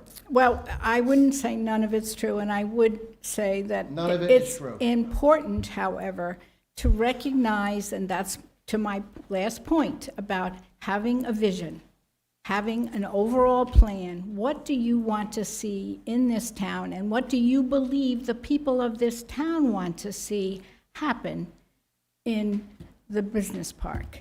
You know, I think it's a heavy lift. The last For thing all I'll- of you, it's hard. You have to attract good businesses. You have to attract good businesses who will pay big taxes, right?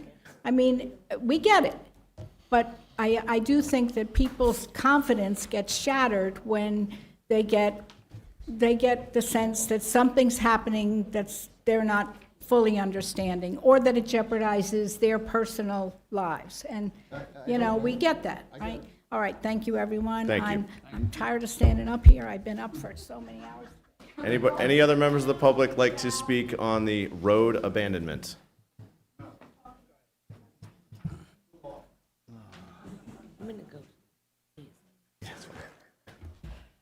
Susan Anderson, Main Road.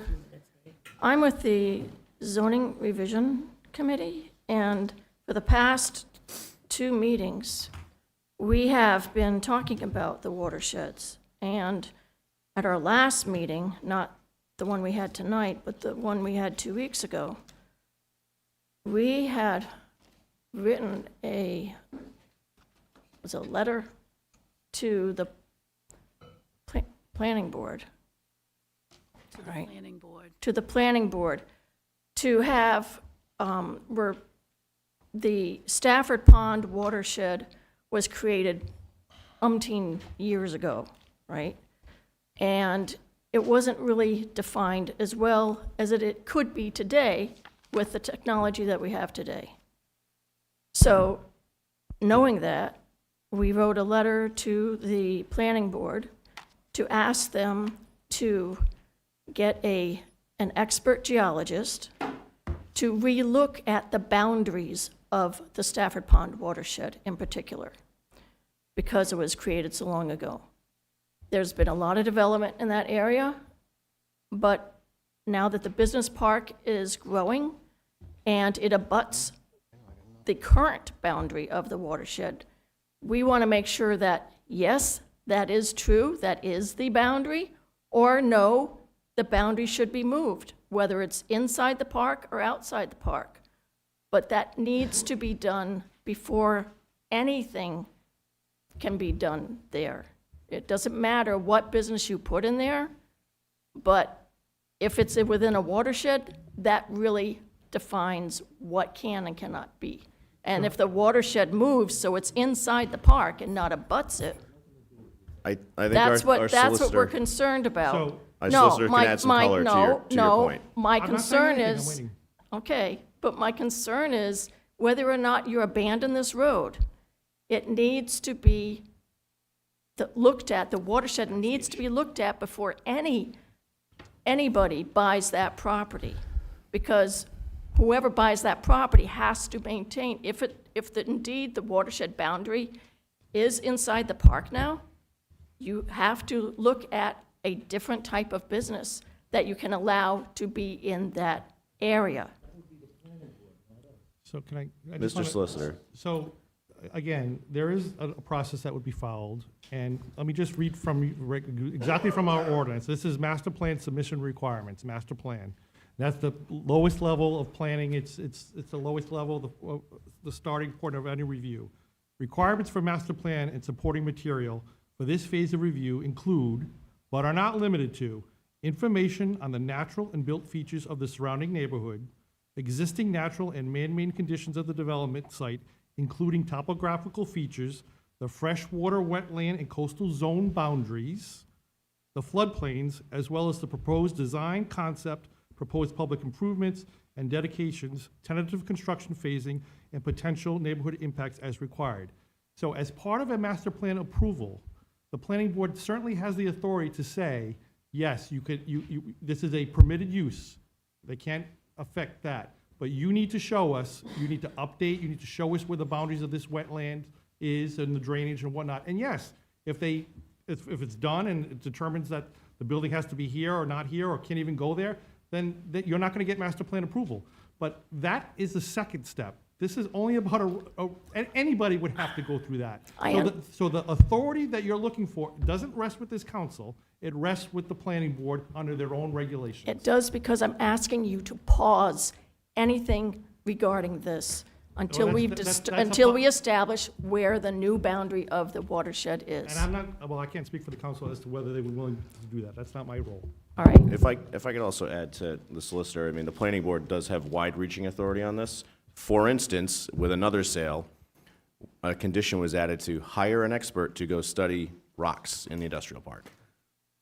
Well, it's not just rocks. But it's that's my point, is that rock they were able to formations. add that as an addition to master plan approval for that one particular parcel. Okay. So to echo what the solicitor said, the fight is not with the council on anything that Mr. DeMello wants to build or anybody else. The fight is with the planning board. Can I read you the prohibited uses of a PDP? Because whatever, if you'd abandon this road, you still have to think about these uses. It's a road that never existed, correct? Yes. The prohibited uses are prohibited uses no matter if the road is there or not. Exactly. Right. But I just want to remind you of what the prohibited uses in a PDP is. This council, okay, if you want to remind them, but it's part of public record. If someone came with a prohibited use, they would not be able to build there. You would not get a building permit. One of the prohibited uses is a recycling center. And this is not a recycling center, right? Okay. The C&D has been. One of the C&D prohibited uses is open lot storage of junk, scrap, salvage materials, construction equipment, and/or materials not associated with the wholesale business as determined by the building official zoning officer, and as defined, junk, any cast-off, damaged, discarded, junked, obsolete, salvage, scrapped, unusable, worn out, or wrecked object, thing or material, including but not limited to those composed in whole or in part of asphalt, brick, carbon, cement, plastic, or other synthetic substance, fiber, glass, plaster, plaster of Paris, rubber, terracotta, wool, cotton, cloth, canvas, wood, metal, sand, organic matter, or other substance. And if an applicant came to the town and wanted to put that at this location, they would not get a building permit because it's a prohibited use. Okay, So that's. But that's not what this is. I understand, but I'm just reminding you, for whoever has this property so close to the watershed, and if the watershed moves, we've got to think of other things that need to be affected by this watershed. I just really wanted you to pause on any of this abandonment until we finished the watershed. That's all I wanted you to do. Thank you. Thank you. Any other members of the public? Any other members of the public who'd like to speak on this road abandonment? Last time, any other members of the public? All right, I'd like to close the public hearing. Any members of the council? Councilor Burke. Question, you got it, oh, I'm breaking this thing. Let me help you out. Your partner's helping you. Question for the solicitor, you had mentioned a little bit ago that, so I want to look at the purchase and sale, page 17, conditions of precedent, which is, one of those was what we decided to prohibit Very last last page. August, and I'm not going to get into that, but the first one is, buyer's obligation pursuant to this agreement shall be expressly contingent upon the following: A, seller's abandonment of the paper street known as Production Way. I thought I heard you say that we had no choice based on this to abandon it, but what I'm reading that very the same as what I read for the other item that we're prohibiting, that we do have a choice. We could choose to not abandon it. And then the buyer would again have a choice of what to do. No, the other thing that we did, the buyer waived that condition. If you- No, we're if you talking look at- about- If you look at the beginning of this, That's what I want, that's why no, I'm the asking. beginning. Yep. The land that was to be purchased is spelled out in the description. And it says abandonment. And abandonment of production way to be determined. Right. Right. So it's no, right still- here. It's still part of it. part of the land that he wants to buy. It says square footage to be determined. Yeah, but what Mike is saying, that we cannot, this doesn't obligate us to abandon Production Way. No, buyer's obligation pursuant to this agreement shall expressly contingency upon the, in other words, you need to do this. It's not a contingency, maybe not worded as clearly, but the buyer's obligation is to abandon that road. No. Seller, sorry, the seller, sorry. That's how I read it. Buyer's obligation pursuant to the agreement shall be contingent upon Right. our abandonment. Yeah. But it's contingent. But how is that different than, I know he waived it eventually, but how is that different than C and D? We, Which we prohibited. So at that point, he had a choice. the problem with the reason why that language is in there, because there is no roadway for him to get access to this property, right? So the road ends at the Bill Sales property, right? So for him to get to his property without having to build a road or obligate the town to extend the road, I believe the plan is, and again, this is all contingent, the plan is to allow, I think he has an agreement, or at least a concept agreement, which will be before the planning board, to allow him to use an easement, get an easement over Mr. Sales' land to that property, because the road ends at.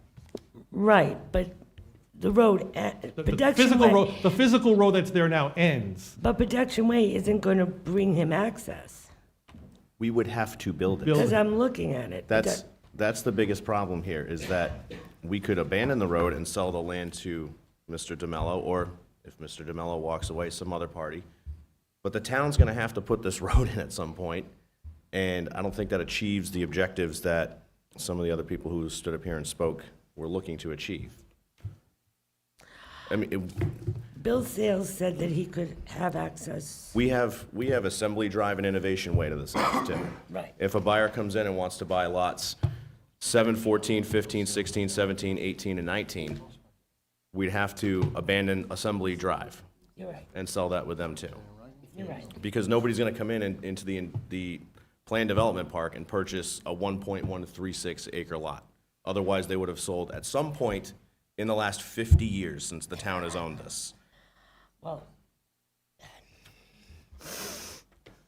Any further discussion So, from the council? I guess to directly answer your question, I believe that it is a requirement as part of the purchase and sale that this road be abandoned. so My we have no, second, And we would be breached if we did not.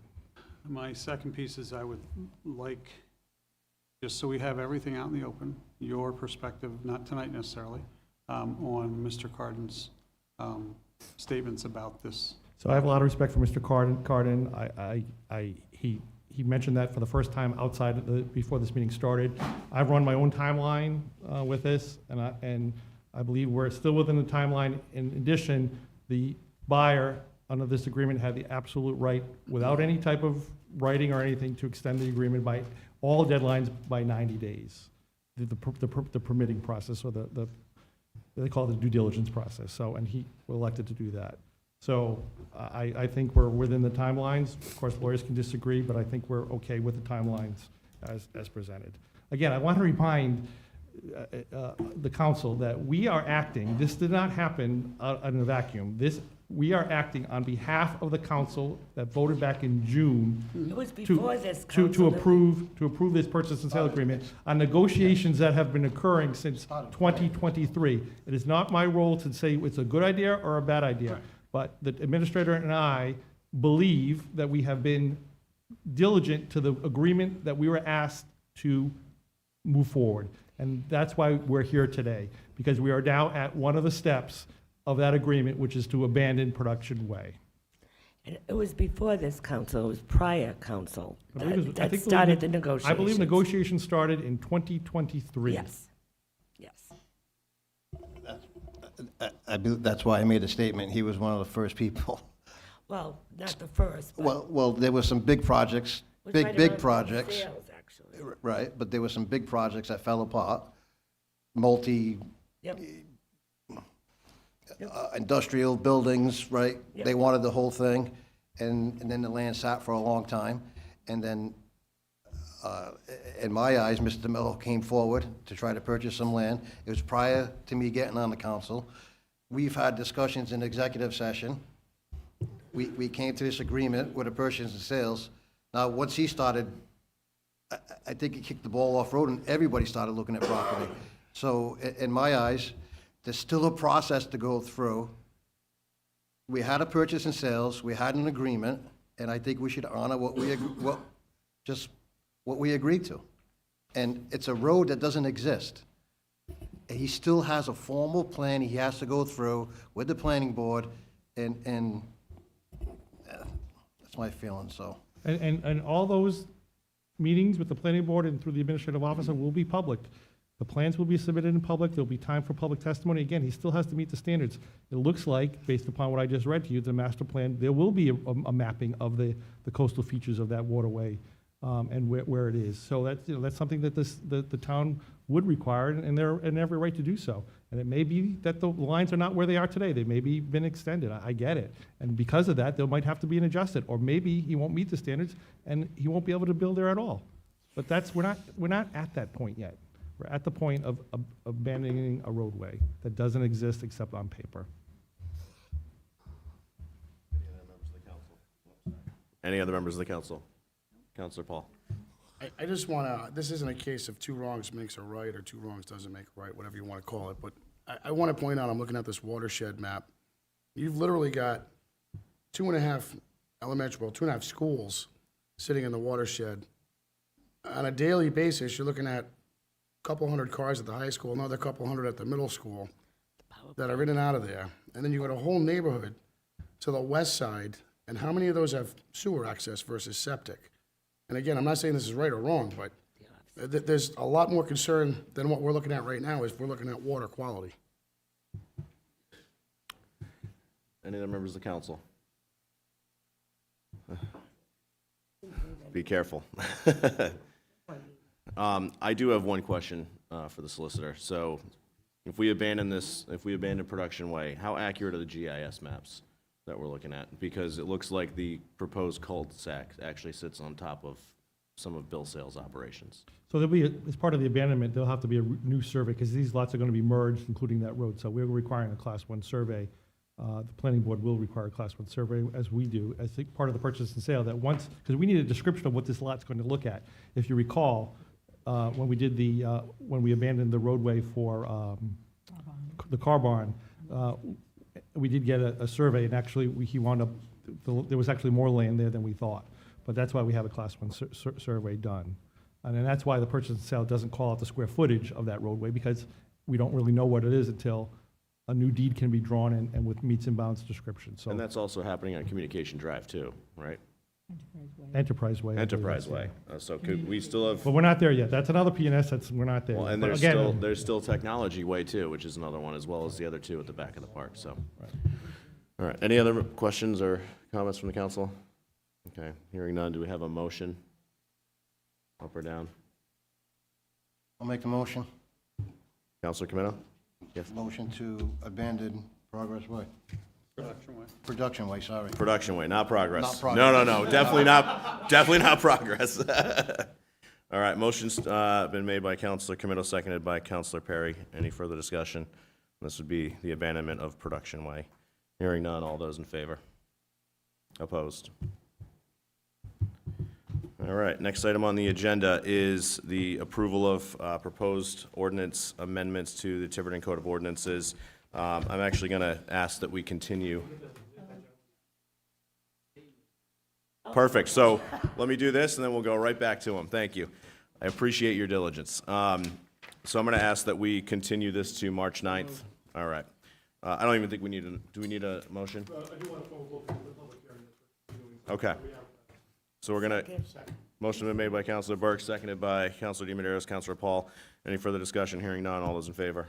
Okay, so that will be March 9th. All right, Mr. Levine. We'll take this off the table now for Historical Cemeteries Commission. We have a 5-member board, 3-year terms, 1 vacancy, and Mr. Levine is requesting appointment for term ending 4/15/2026. Thank you, sir. If you wouldn't mind just telling us why you'd like to join this committee. Sure. So, If you want to just hit the red button on or the button on the mic. There you go. is it working? It should be like a little red light that goes up. I don't It's know. on. Okay. It's just me, soft voice. So I had the opportunity, my schedule freed up finally. I was able to work with the Tiverton Commission last year and got to attend a few meetings, do some field work with them. And with Bob's resignation, Jim told me that there was an opportunity for me to join, and so I filed my application. All right, wonderful. Any questions from the council? Councilor Burke. How's your back? Pardon? How's your back? Are you ready? Actually, I was a chiropractor for a long time. That was worse for my back. Can you help me? Yeah. Yeah. All right, any further questions from the council? All right, Councilor Paul, you'd like to make a motion to waive our policy and appoint this evening? All right, motion been made by Councilor Paul, seconded by Councilor Burke. Any further discussion? Hearing none. All in favor? Okay. Motion to appoint Brad Blair Levine to a term ending 4/15/2026 on the Historical Cemetery, Motion been made, seconded by Councilor Perry. Any further discussion? which means you'll be back quickly. All right, hearing none. All in favor? All right, thank you for stepping up. Thank you for coming out. All right, continuing on with our agenda. Councilor Janick, 9A. This is effectively moot. Are you okay with Well, moving on? And I do notice how I was placed on the agenda, so, and it was wrong. So just so you all know, and you voted to do this, but that land is close to the watershed. The watershed boundaries were done in the 60s. There was a Stafford Pond Source Water Protection Plan that was done in 2000, and they recommended that because the technology has changed since the 60s, that the watershed is probably it's larger. And I think that we really want it to be larger, actually. They recommended that we do testing to make sure that our lines were accurate. That was never done. We are part of the rezoning meeting committee. We are recommending to the planning board that we actually do that, and that land may be in the watershed at this point. So you are all correct. It will have to go before planning, and if it is in the watershed, then they probably won't get approval for that business. So, just informational. Okay, thank you, Councilor. Jeremiah Lynch, Esquire, requests that use tables, Article 4, District Use Regulations, Section 9F, be amended to permit veterinary office or animal hospital as permitted use in the W2 district, and potential referral to the planning board for recommendation. Is Mr. Lynch present? Oh, he's not going to be able to make it? Oh. But I'm assuming this is for your proposed business, so if you'd like, by all means, come up. The uniform gave it away. Yeah, either a nurse or a veterinarian. My name is Meredith Goyette. I am the owner of Salty Paws Veterinary Care. Can you turn on the mic? Oh, sure, sorry. Is that good? Yep. Yes, okay. So I'm the owner of Salty Paws Veterinary Care. It's a mobile veterinary practice based here in Tiverton. I see patients in Tiverton and surrounding areas. Based in Tiverton, I live in Tiverton. We've been in operation for about 5 years. So in October 2025, I purchased the commercial property 1750 Main Road, Unit 3, which is the former home of Paul's House of Flowers next to Stonebridge Dental. And so I sort of, as part of doing our due diligence, we made sure that the zoning of the property was appropriate. At the time, it was general commercial, under which a vet clinic was a permitted use. So kind of fast forward to January when we went to pull our permits to start construction and renovation of it. We were told that it's no longer a permitted use and that zoning has changed.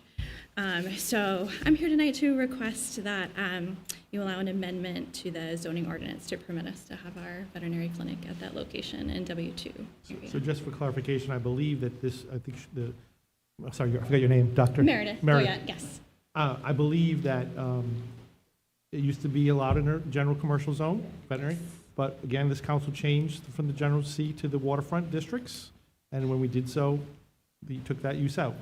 So, and again, Sure, See, we that had was- confirmed at the time, we had Right. emailed with the zoning director Right. about, Had- and he yeah, had yeah. confirmed, and Had you then. pulled a zoning certificate and actually purchased the property? I don't know if you own the property now, or? Yes, we do. Oh, you do, Yeah, so. yeah. it- So we it did would- purchase it already. It would have been okay, because she would have been quote-unquote grandfathered in, Yep. but again, in the interim, the zone was changed, so I guess you're basically asking to change it back or to allow that permitted use again, which is Allow our use, yeah. exactly what the council can do in the zoning table. Unfortunately, she kind of got caught in the timeline. Yes, in that So grade zone. it's up to Yeah. you. If you make this change, you refer to the planning board for their recommendation, comes back to us after publication for 3 weeks, and then we'll have another public hearing, much like we just went through with the last use.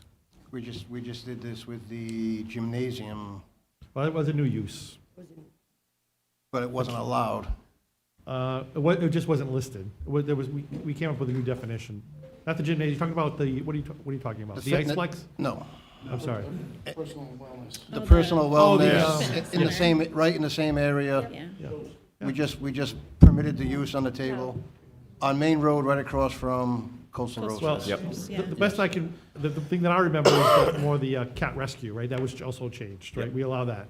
Yes, we That just- was not permitted, and then it wasn't listed, so we had to permit it, so. So, Mr. Solicitor, what would you be looking for here? Just a motion to send this to the planning board for recommendation? I think we, I don't know if we already have something drafted, but we'll send a draft to the planning board with it's basically, this is literally adding this to the use table permitted in the water, is it waterfront one or waterfront two Yeah, zone? two. So it's a P with a description and probably a definition, unless the definition already exists, and then we'll send it to the planning board. So moved. Second, but question, was it your unit that had the frozen pipes? Yeah, Sorry. intro to business ownership, yes. It was, everything's fine now, but. All right. So we'll- I just want to add that I just got to meet Meredith this week on an unfortunate situation, but her professionalism was unbelievable, and I think she would be a good asset in that area with her business, so. Thank you. I Thank agree. you, appreciate it. All right, so a motion's been made by Thanks, Counselor DiMedeiros, seconded by Counselor Paul and Counselor Burke. Any further discussion? Hearing none, all in favor? Okay.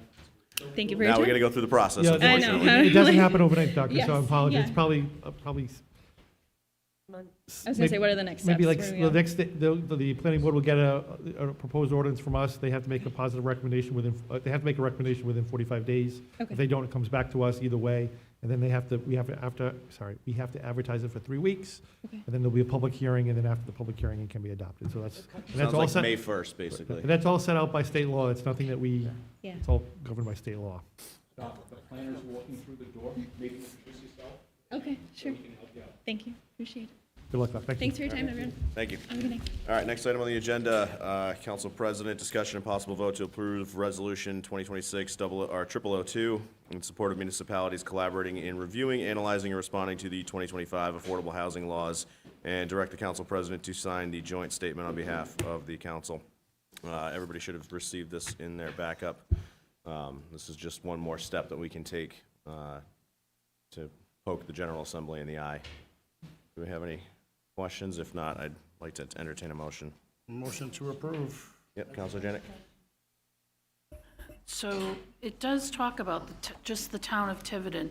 Like, what are our chances of getting these passed if it's just for the town of Tiverton? Would we be better off to get some other towns to jump on this bandwagon with us? I mean, what, 9C? We can direct the clerk to send those to additional councils, correct? Yes, and this is not, we would not be the first. We have to get this in by Friday. No, this is, No, they have to get their legislation. Okay, I'm sorry. Yes, I'm tired. Okay. I'll admit it. Okay, so this is very close or mirrors similar resolution that was passed in Portsmouth. I believe other municipalities are doing the same. So this effectively gets us and instructs the solicitor to work with their solicitors to find ways, potential legal action. Yeah, there was some comment locally, I think, that Town of Tiverton. Portsmouth was actually filed suit to challenge some of these laws. That's not actually accurate. All they did is instruct their solicitor to figure out maybe if a lawsuit would be appropriate or even feasible to reverse some of this stuff. And we're happy to do so. And I think that's why the letter's before you, but this is, there was some misinformation out there that, Portsmouth had filed a lawsuit. That's not the case at all. They just instructed their lawyers to start looking into it, and this is not going to be an easy process, and it may be futile, but it's also very expensive. That was the rumor, Mike. Yeah. That was the rumor. Did I say the rumor? That was the rumor. Rumor, yeah. I know. Well, I like to deal in facts, so I know. I will also say, just so the council knows, having our new planner on board, this is week 2, but he is also aware of this issue. So he is going to reach out to his colleagues in municipalities that are affected across the state and maybe form a coalition. So when this is up for debate in the state legislature, the planners can show up and voice their concerns individually. So that came from the planner, starting out the first week. So just so the council's aware. Thank you. That's very helpful. All right, so we do have a motion from Councilor Paul, yes? Seconded by Councilor Perry. Okay, any further discussion? Hearing none, all in favor? Okay, none opposed. Next item on the agenda, also under myself, discussion and possible vote to approve Resolution 2026-0003 in support of House Bills 7123, 7124, 7125, 7294, 7296, 7297, and the appropriate Rhode Island Senate companions relating to low to moderate income housing, comprehensive permits, and development timelines in Tiverton. Again, these are all the bills that Representative Edwards spoke about at the last meeting that pertain to Tiverton that were put in on our behalf last year, and then some were revised and resubmitted this year. So this resolution would be in support of those bills and whatever Senate companion does come forward. Approve 2026-00. Motion been made and seconded. Any further discussion? Hearing none, all in favor? Oh, sorry, Councilor Burke. I just want to phrase, and I'll do it for both. I appreciate the legislation. I am concerned, as Councilor Janick was speaking on the last item, that when it's related to a specific town, it's less likely to go through.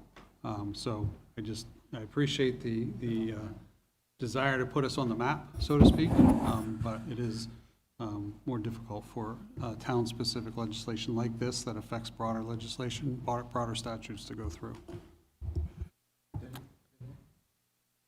Didn't you just mention that other cities and towns were doing the same thing, or? Different. No? On the first one? Yeah, these are the bills that are put in specifically for Tiverton.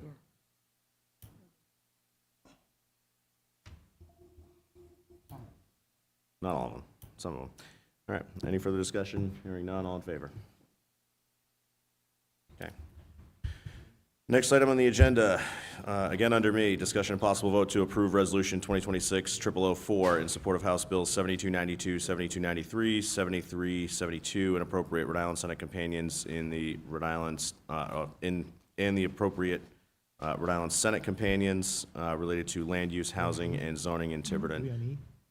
So these three bills, let's just give you a quick rundown here. It's comprehensive permits in watersheds, watershed areas. Then we have a Rhode Island Housing Resources Amendment Act that amends comprehensive housing production and rehabilitation strategy addressing housing needs for workers, senior students, low-income families. And then there's the inclusionary zoning requirements, which is 7372. Again, these bills were put in at the request of the town. So. Motion to approve resolution 2026-0004. Which the watershed was, Rep. Edwards just talked about last week, that Yes. went in for sure. Yes. I believe that is Bill 7292. Okay. Was that seconded by Councilor Perry? Okay. Motion been made and seconded by Councilor Perry. Any further discussion? Hearing none, all in favor? Okay. Yes. Does the council direct the town clerk to send it to all cities and towns in the state in case they want to research and approve their own resolutions similar to ours? Yes. That is implicit in your motion. Yes. Okay. Thank you. Yeah. All right, next item on the agenda is just a quick update. When Representative Edwards was before us at the last meeting, he mentioned that he has put in, I think it's like 12 or 14 years, this feral cat bill. That bill did pass, and now catching, spaying and neutering, and releasing feral cats is allowed and legal in the state of Rhode Island, which it was not up until that bill passed. So even the ordinance that we discussed amending last week was technically illegal under state law until that bill passed. So that's my update. All right. It passed last year or this year? I believe it was, I don't know if it was last year. I got a text that it was. So it passed both chambers and was signed? Yeah. Or at least, okay. Well, I mean, I can.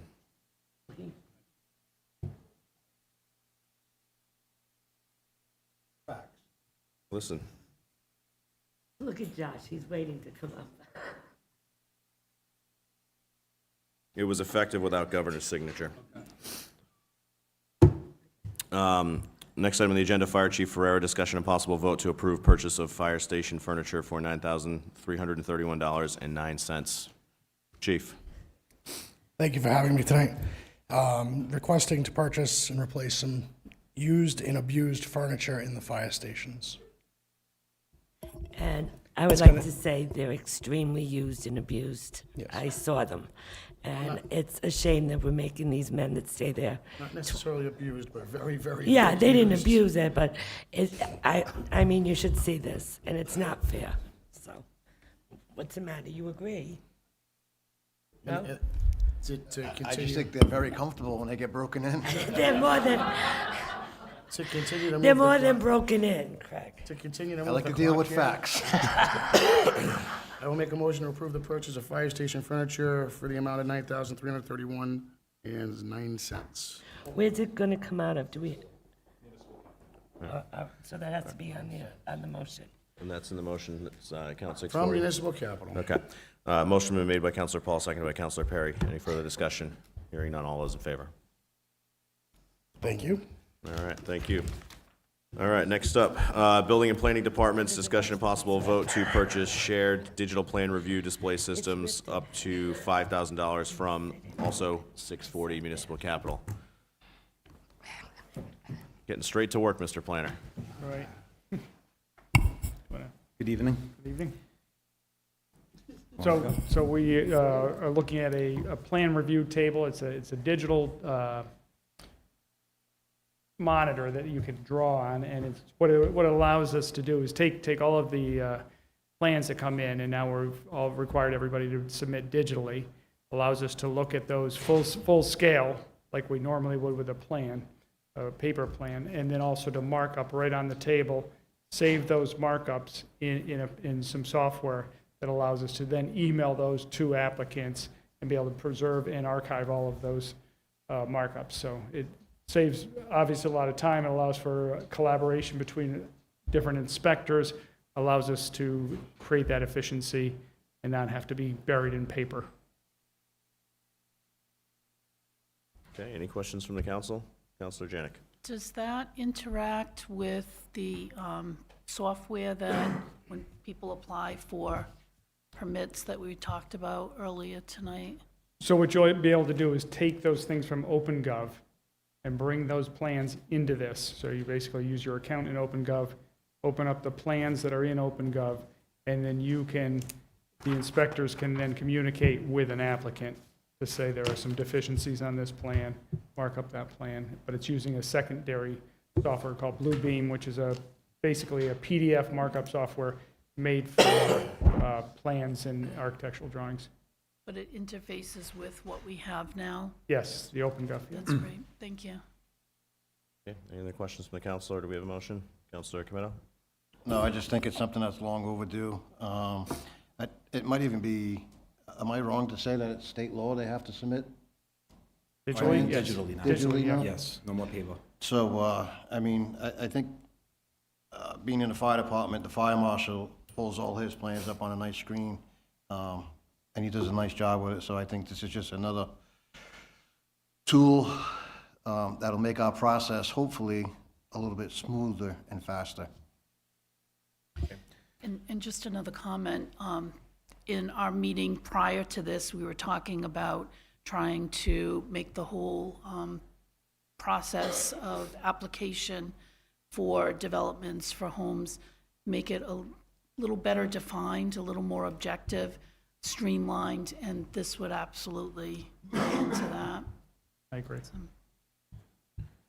Okay, do we have a motion on the requested purchase? A motion to approve the purchase of Second. the shared digital plan review display system up to $5,000 from Fund 640 Municipal Capital. Okay, motion been made by Councilor Paul, seconded by Councilor Camino. Any further discussion? Hearing none. All those in favor? Okay, Thank you. you're up. Item 9I, Administrator Jones, discussion and possible vote to authorize Community Septic System Loan Program, CSSLP, loan agreement for up to $900,000.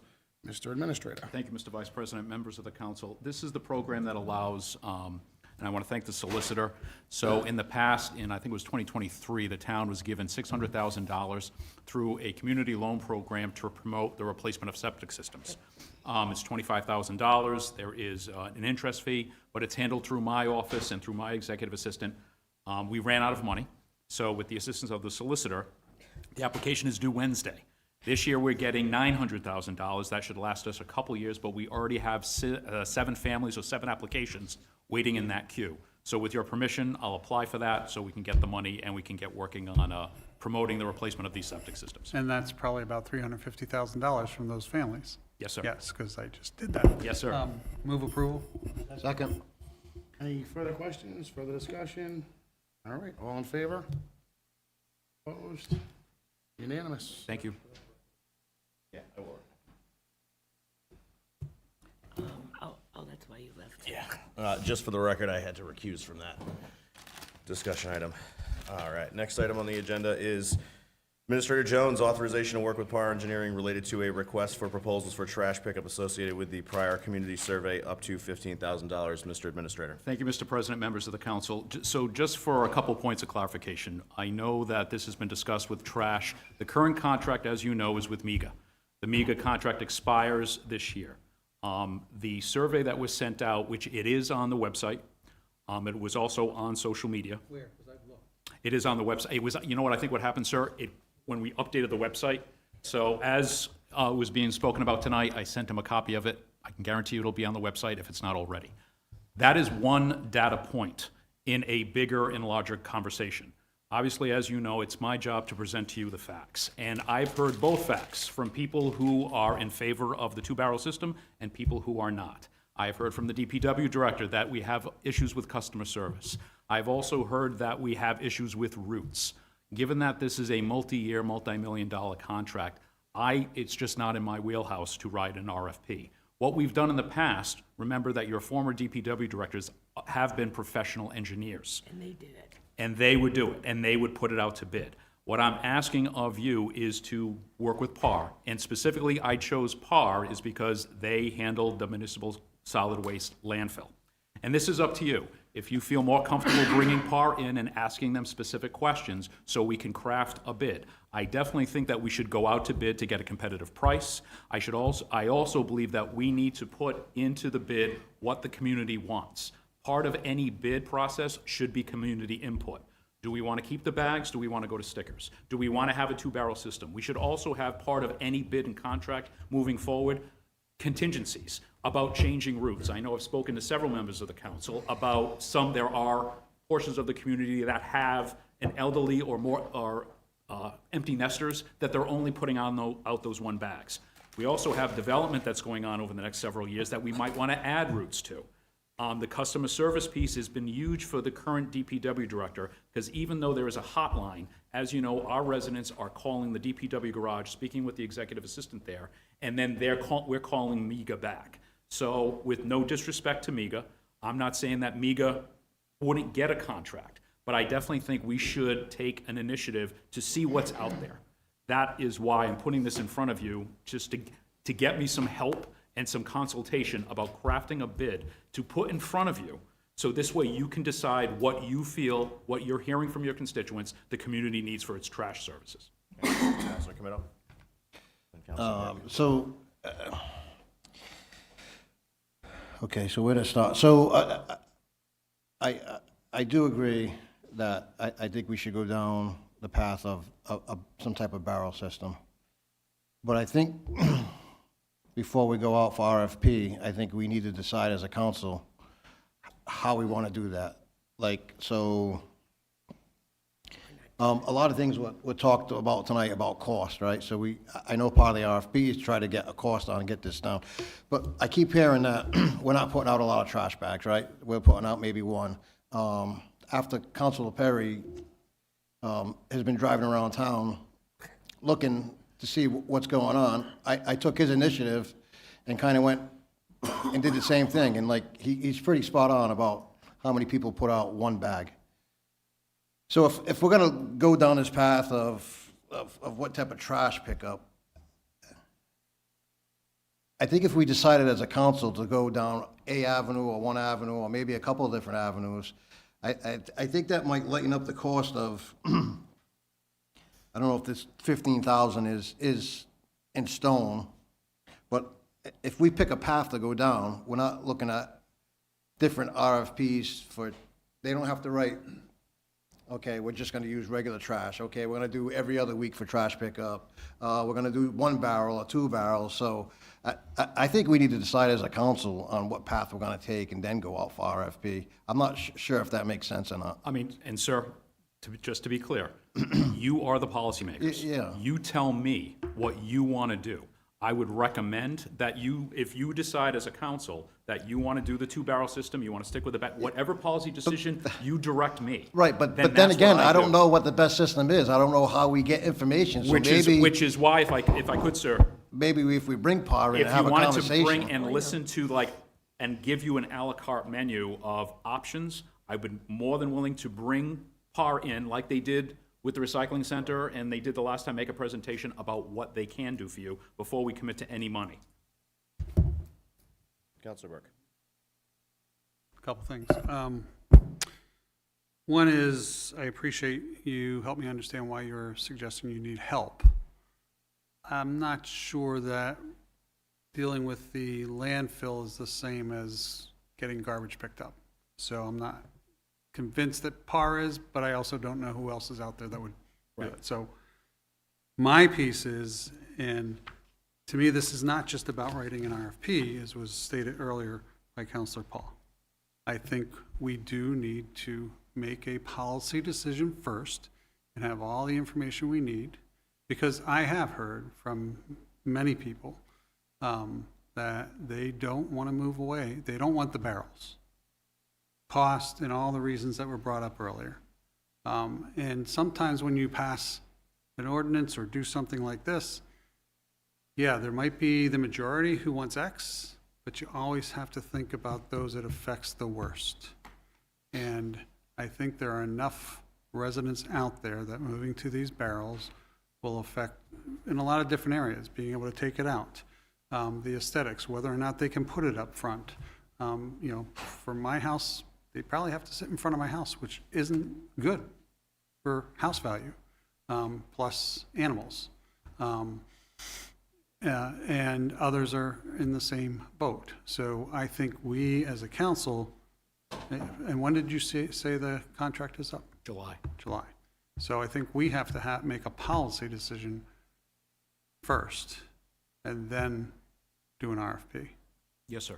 And I mean, when I spoke to Pare, it was Tim Thies, who he was presented in front of you. And the reason why I say he definitely has a handle, well, 2 things. I asked him, can you do this? And given the relationship we have with Tim, he goes, we absolutely can. And then it was talking about, because we just recently did municipal solid waste because we got the USDA grant to help us close the landfill. So it puts them in a position about what was coming into the landfill because we just did that grant, which is why I just use that. And again, one more data point on top of many data points. So you can make an informed decision about the direction you want to go. But I agree with you, sir. If you direct me to say, we want to look at it in one lane, then that's the lane that we'll go into. Councilor Janick. But I think that we need them to come out and review those different options beforehand, because I'm really not ready to vote for something to determine which plan we'll go with. I think we need to have something with some different options.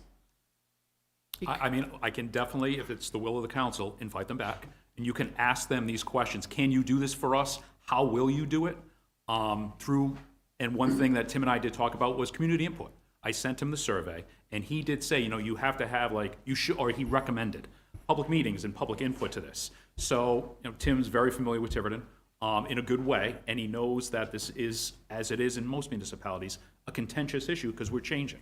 So if it is the will of the council to table or hold this, and I can ask Pare to come down and give a presentation to you.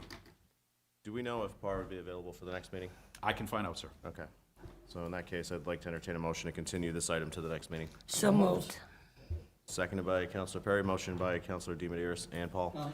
Before we vote, I'd like to see the next meeting agenda be discussion and possible vote on policy related to trash pickup. Okay. Because we may still not do this yet. We may still have to do other things before we get there, and we might have to put that on hold too. Who knows? I think we need to make a decision on which path we're going before we write RFPs. I agree with Mike. And I think a public hearing where people come out and talk, people who maybe didn't do the survey or the elderly who didn't have a computer and know how to do that. And I'm not saying, I'm elderly too, but I'm a senior citizen too. Mr. Administrator, just on that point, with the survey, we got written responses back in, or written answers We did. with demographics data. We did. There was a Yes. pie chart, and it's, like I said, it's probably got lost in the sauce when we changed the website over, but It did. after hearing it tonight, it is now available. And I'll make sure that all of you get a copy of it too, just so you have it, so you can forward it to a constituent in case you get asked. I think we might have gotten a copy, but I'm not sure. You did. Yeah, You okay. did. You did. Yeah, All 'cause I right, think I so, have it. motion was made and seconded. Any further discussion? Hearing none, all those in favor? Thank you. Okay. Next item on the agenda, Mr. Administrator, tell us about Town Hall. So, just to kind of bring you up to date, and again, I apologize to you, I apologize to the community. There has been a delay. And one of the biggest delays, and I want to apologize to the staff, who our construction contractor is working diligently to get up the support beams. One is in, a second one will be in tomorrow. And then we're hoping to put the floor down by either early next week, and then after that, we'll be talking about carpeting. So we're well on our way. The biggest delay that is caused is asbestos was found in July. I remember that because I was away with my family in Disney and got the telephone call that we found asbestos in there. So all the work stopped. And because it stopped, we had to file plans with the state.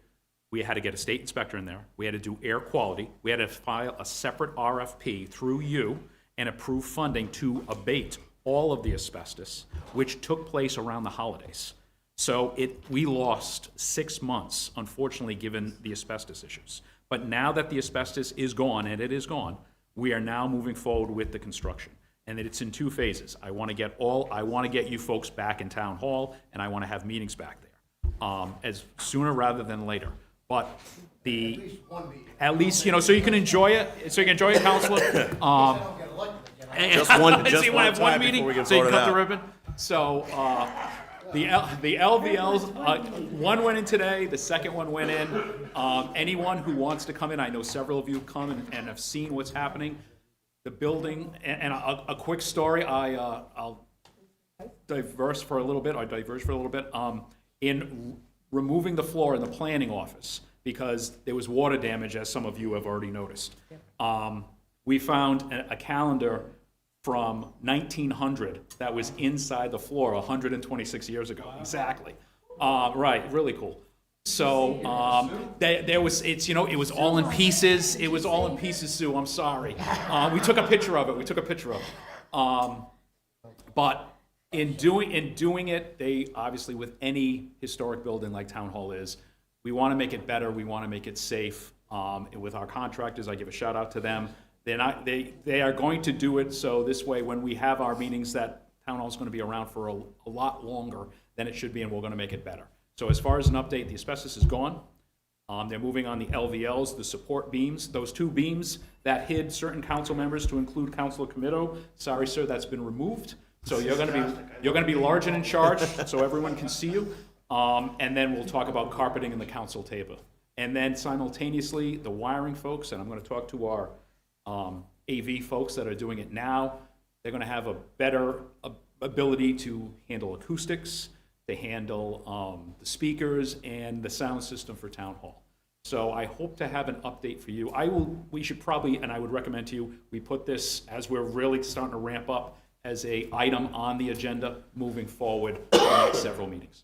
All right, so when we do this, we'll make this a standing item agenda, our agenda item. Thank you, Mr. President. So did Council you Burke. put an electronic calendar underneath for 126 years from now? So what I'm actually, and I mean, I'm gonna go off a little bit, but I've been, as you know, we've been working with the high school's industrial arts department. They did our shutters, as some of you have seen. They're going to do the sign out in front of Town Hall.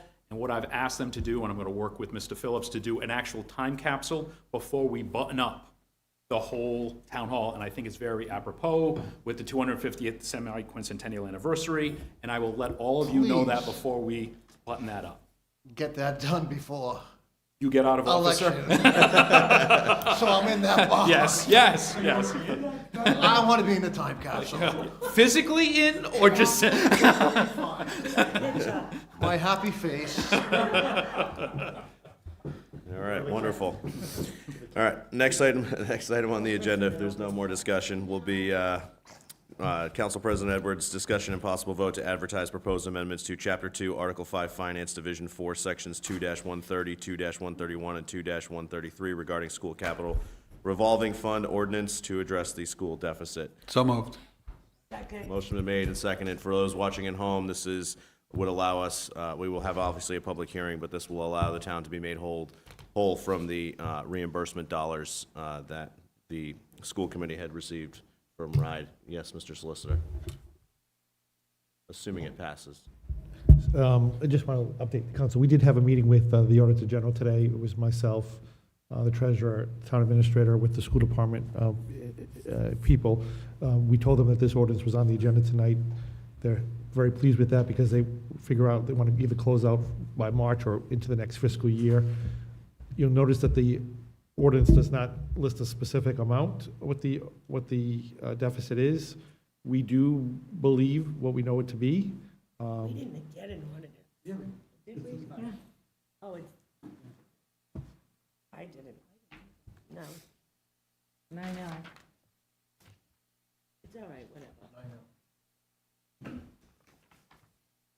Well, I'll be happy to go through it if you need me to, but I don't.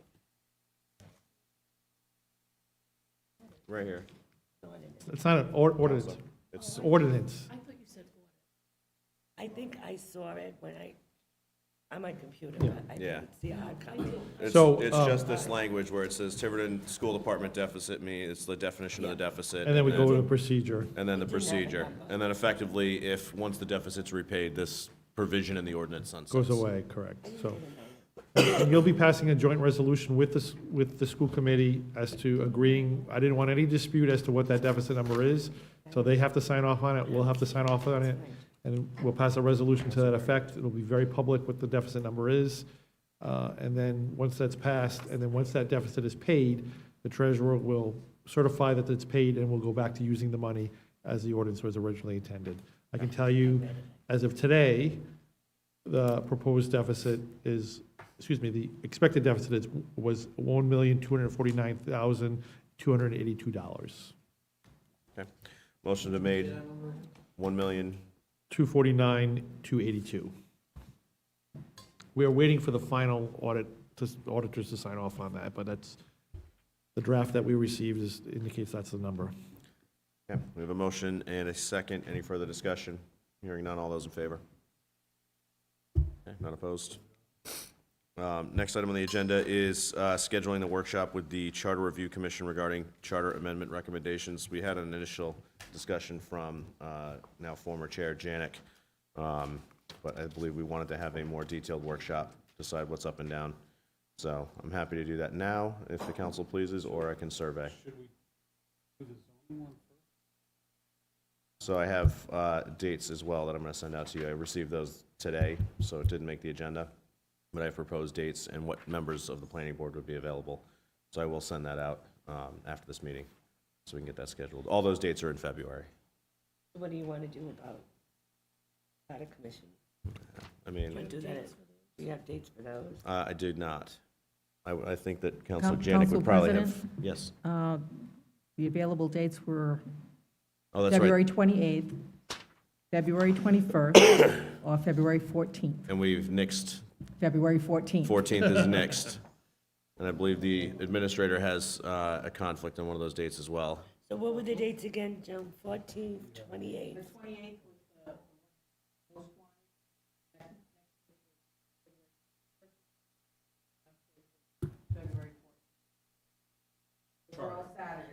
So which one doesn't work for you? No, besides that one, just that one? All right. Well, I don't think that would work for anybody, but. Well, it's during the day, though. Yeah, but for those of us with small children, Valentine's Day means yeah, it's a yeah, lunch, well, not. Yeah, I will also add that I have conflicts now on every single Saturday. all right. Well, I don't on any of them. Perhaps 21st. Councilor Janick can persuade the former chair of the Charter Review Commission to pick a different day. Saturday's okay if we do it early in the morning. It's usually. I'm up. Like a 9 to 12? To 12? Oh, it's not. Can we do an 8 to 10:30? It depends on how many. Yeah, I know, I get it, yeah. Do you have to, yeah. I get it.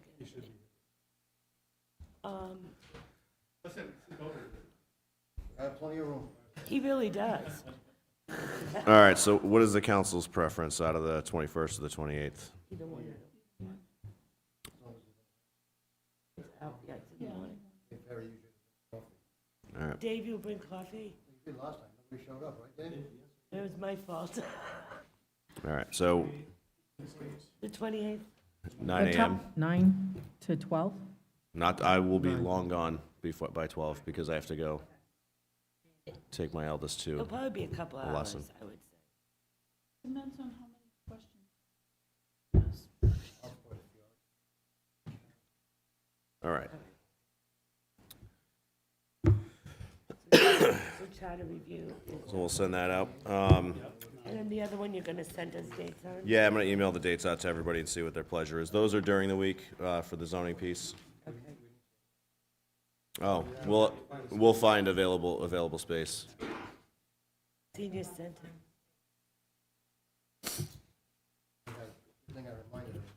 Thank you, Councilor Comito, always on point. Yeah. Not by February 28th. All right, next item on the, We can set up some tables and chairs, we don't have to be formal. Oh, you can't get even in there now. But you can't do that. All right. all right, so And the next, next item on the agenda is the workshop on demolition ordinance with Historical Preservation Advisory Committee and Preserve Rhode Island. I wanted to put this on because I appreciate the chairs getting us that webinar, but unfortunately, I know Councilor Janick said that she already can't attend. I did register. I have no clue if I'll be able to be there, and it was this council's direction when we took when we talked about it this last time, that we wanted to have an actual workshop, not have a webinar. So it's this Wednesday at noon. But that's the problem. Is it's Wednesday from 12 to 2.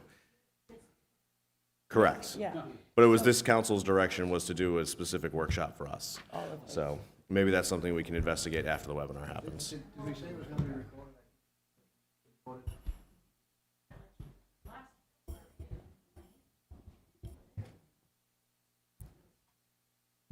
Yeah, I know, but Do we know if it's recorded? I was not able to get an answer to that. I did ask them, but I didn't hear back, and I forgot to. All right, so, want to, I mean, it's going to be dependent on Preserve Rhode Island's availability, so, we want to check with them first? and yeah, then- I'll try reaching out and see what they can come back with.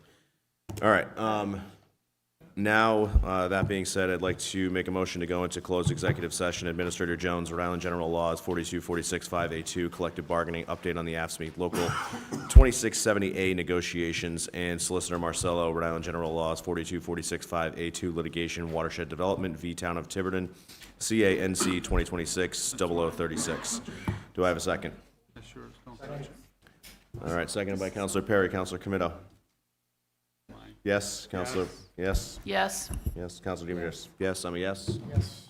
All right, we are now in closed executive session.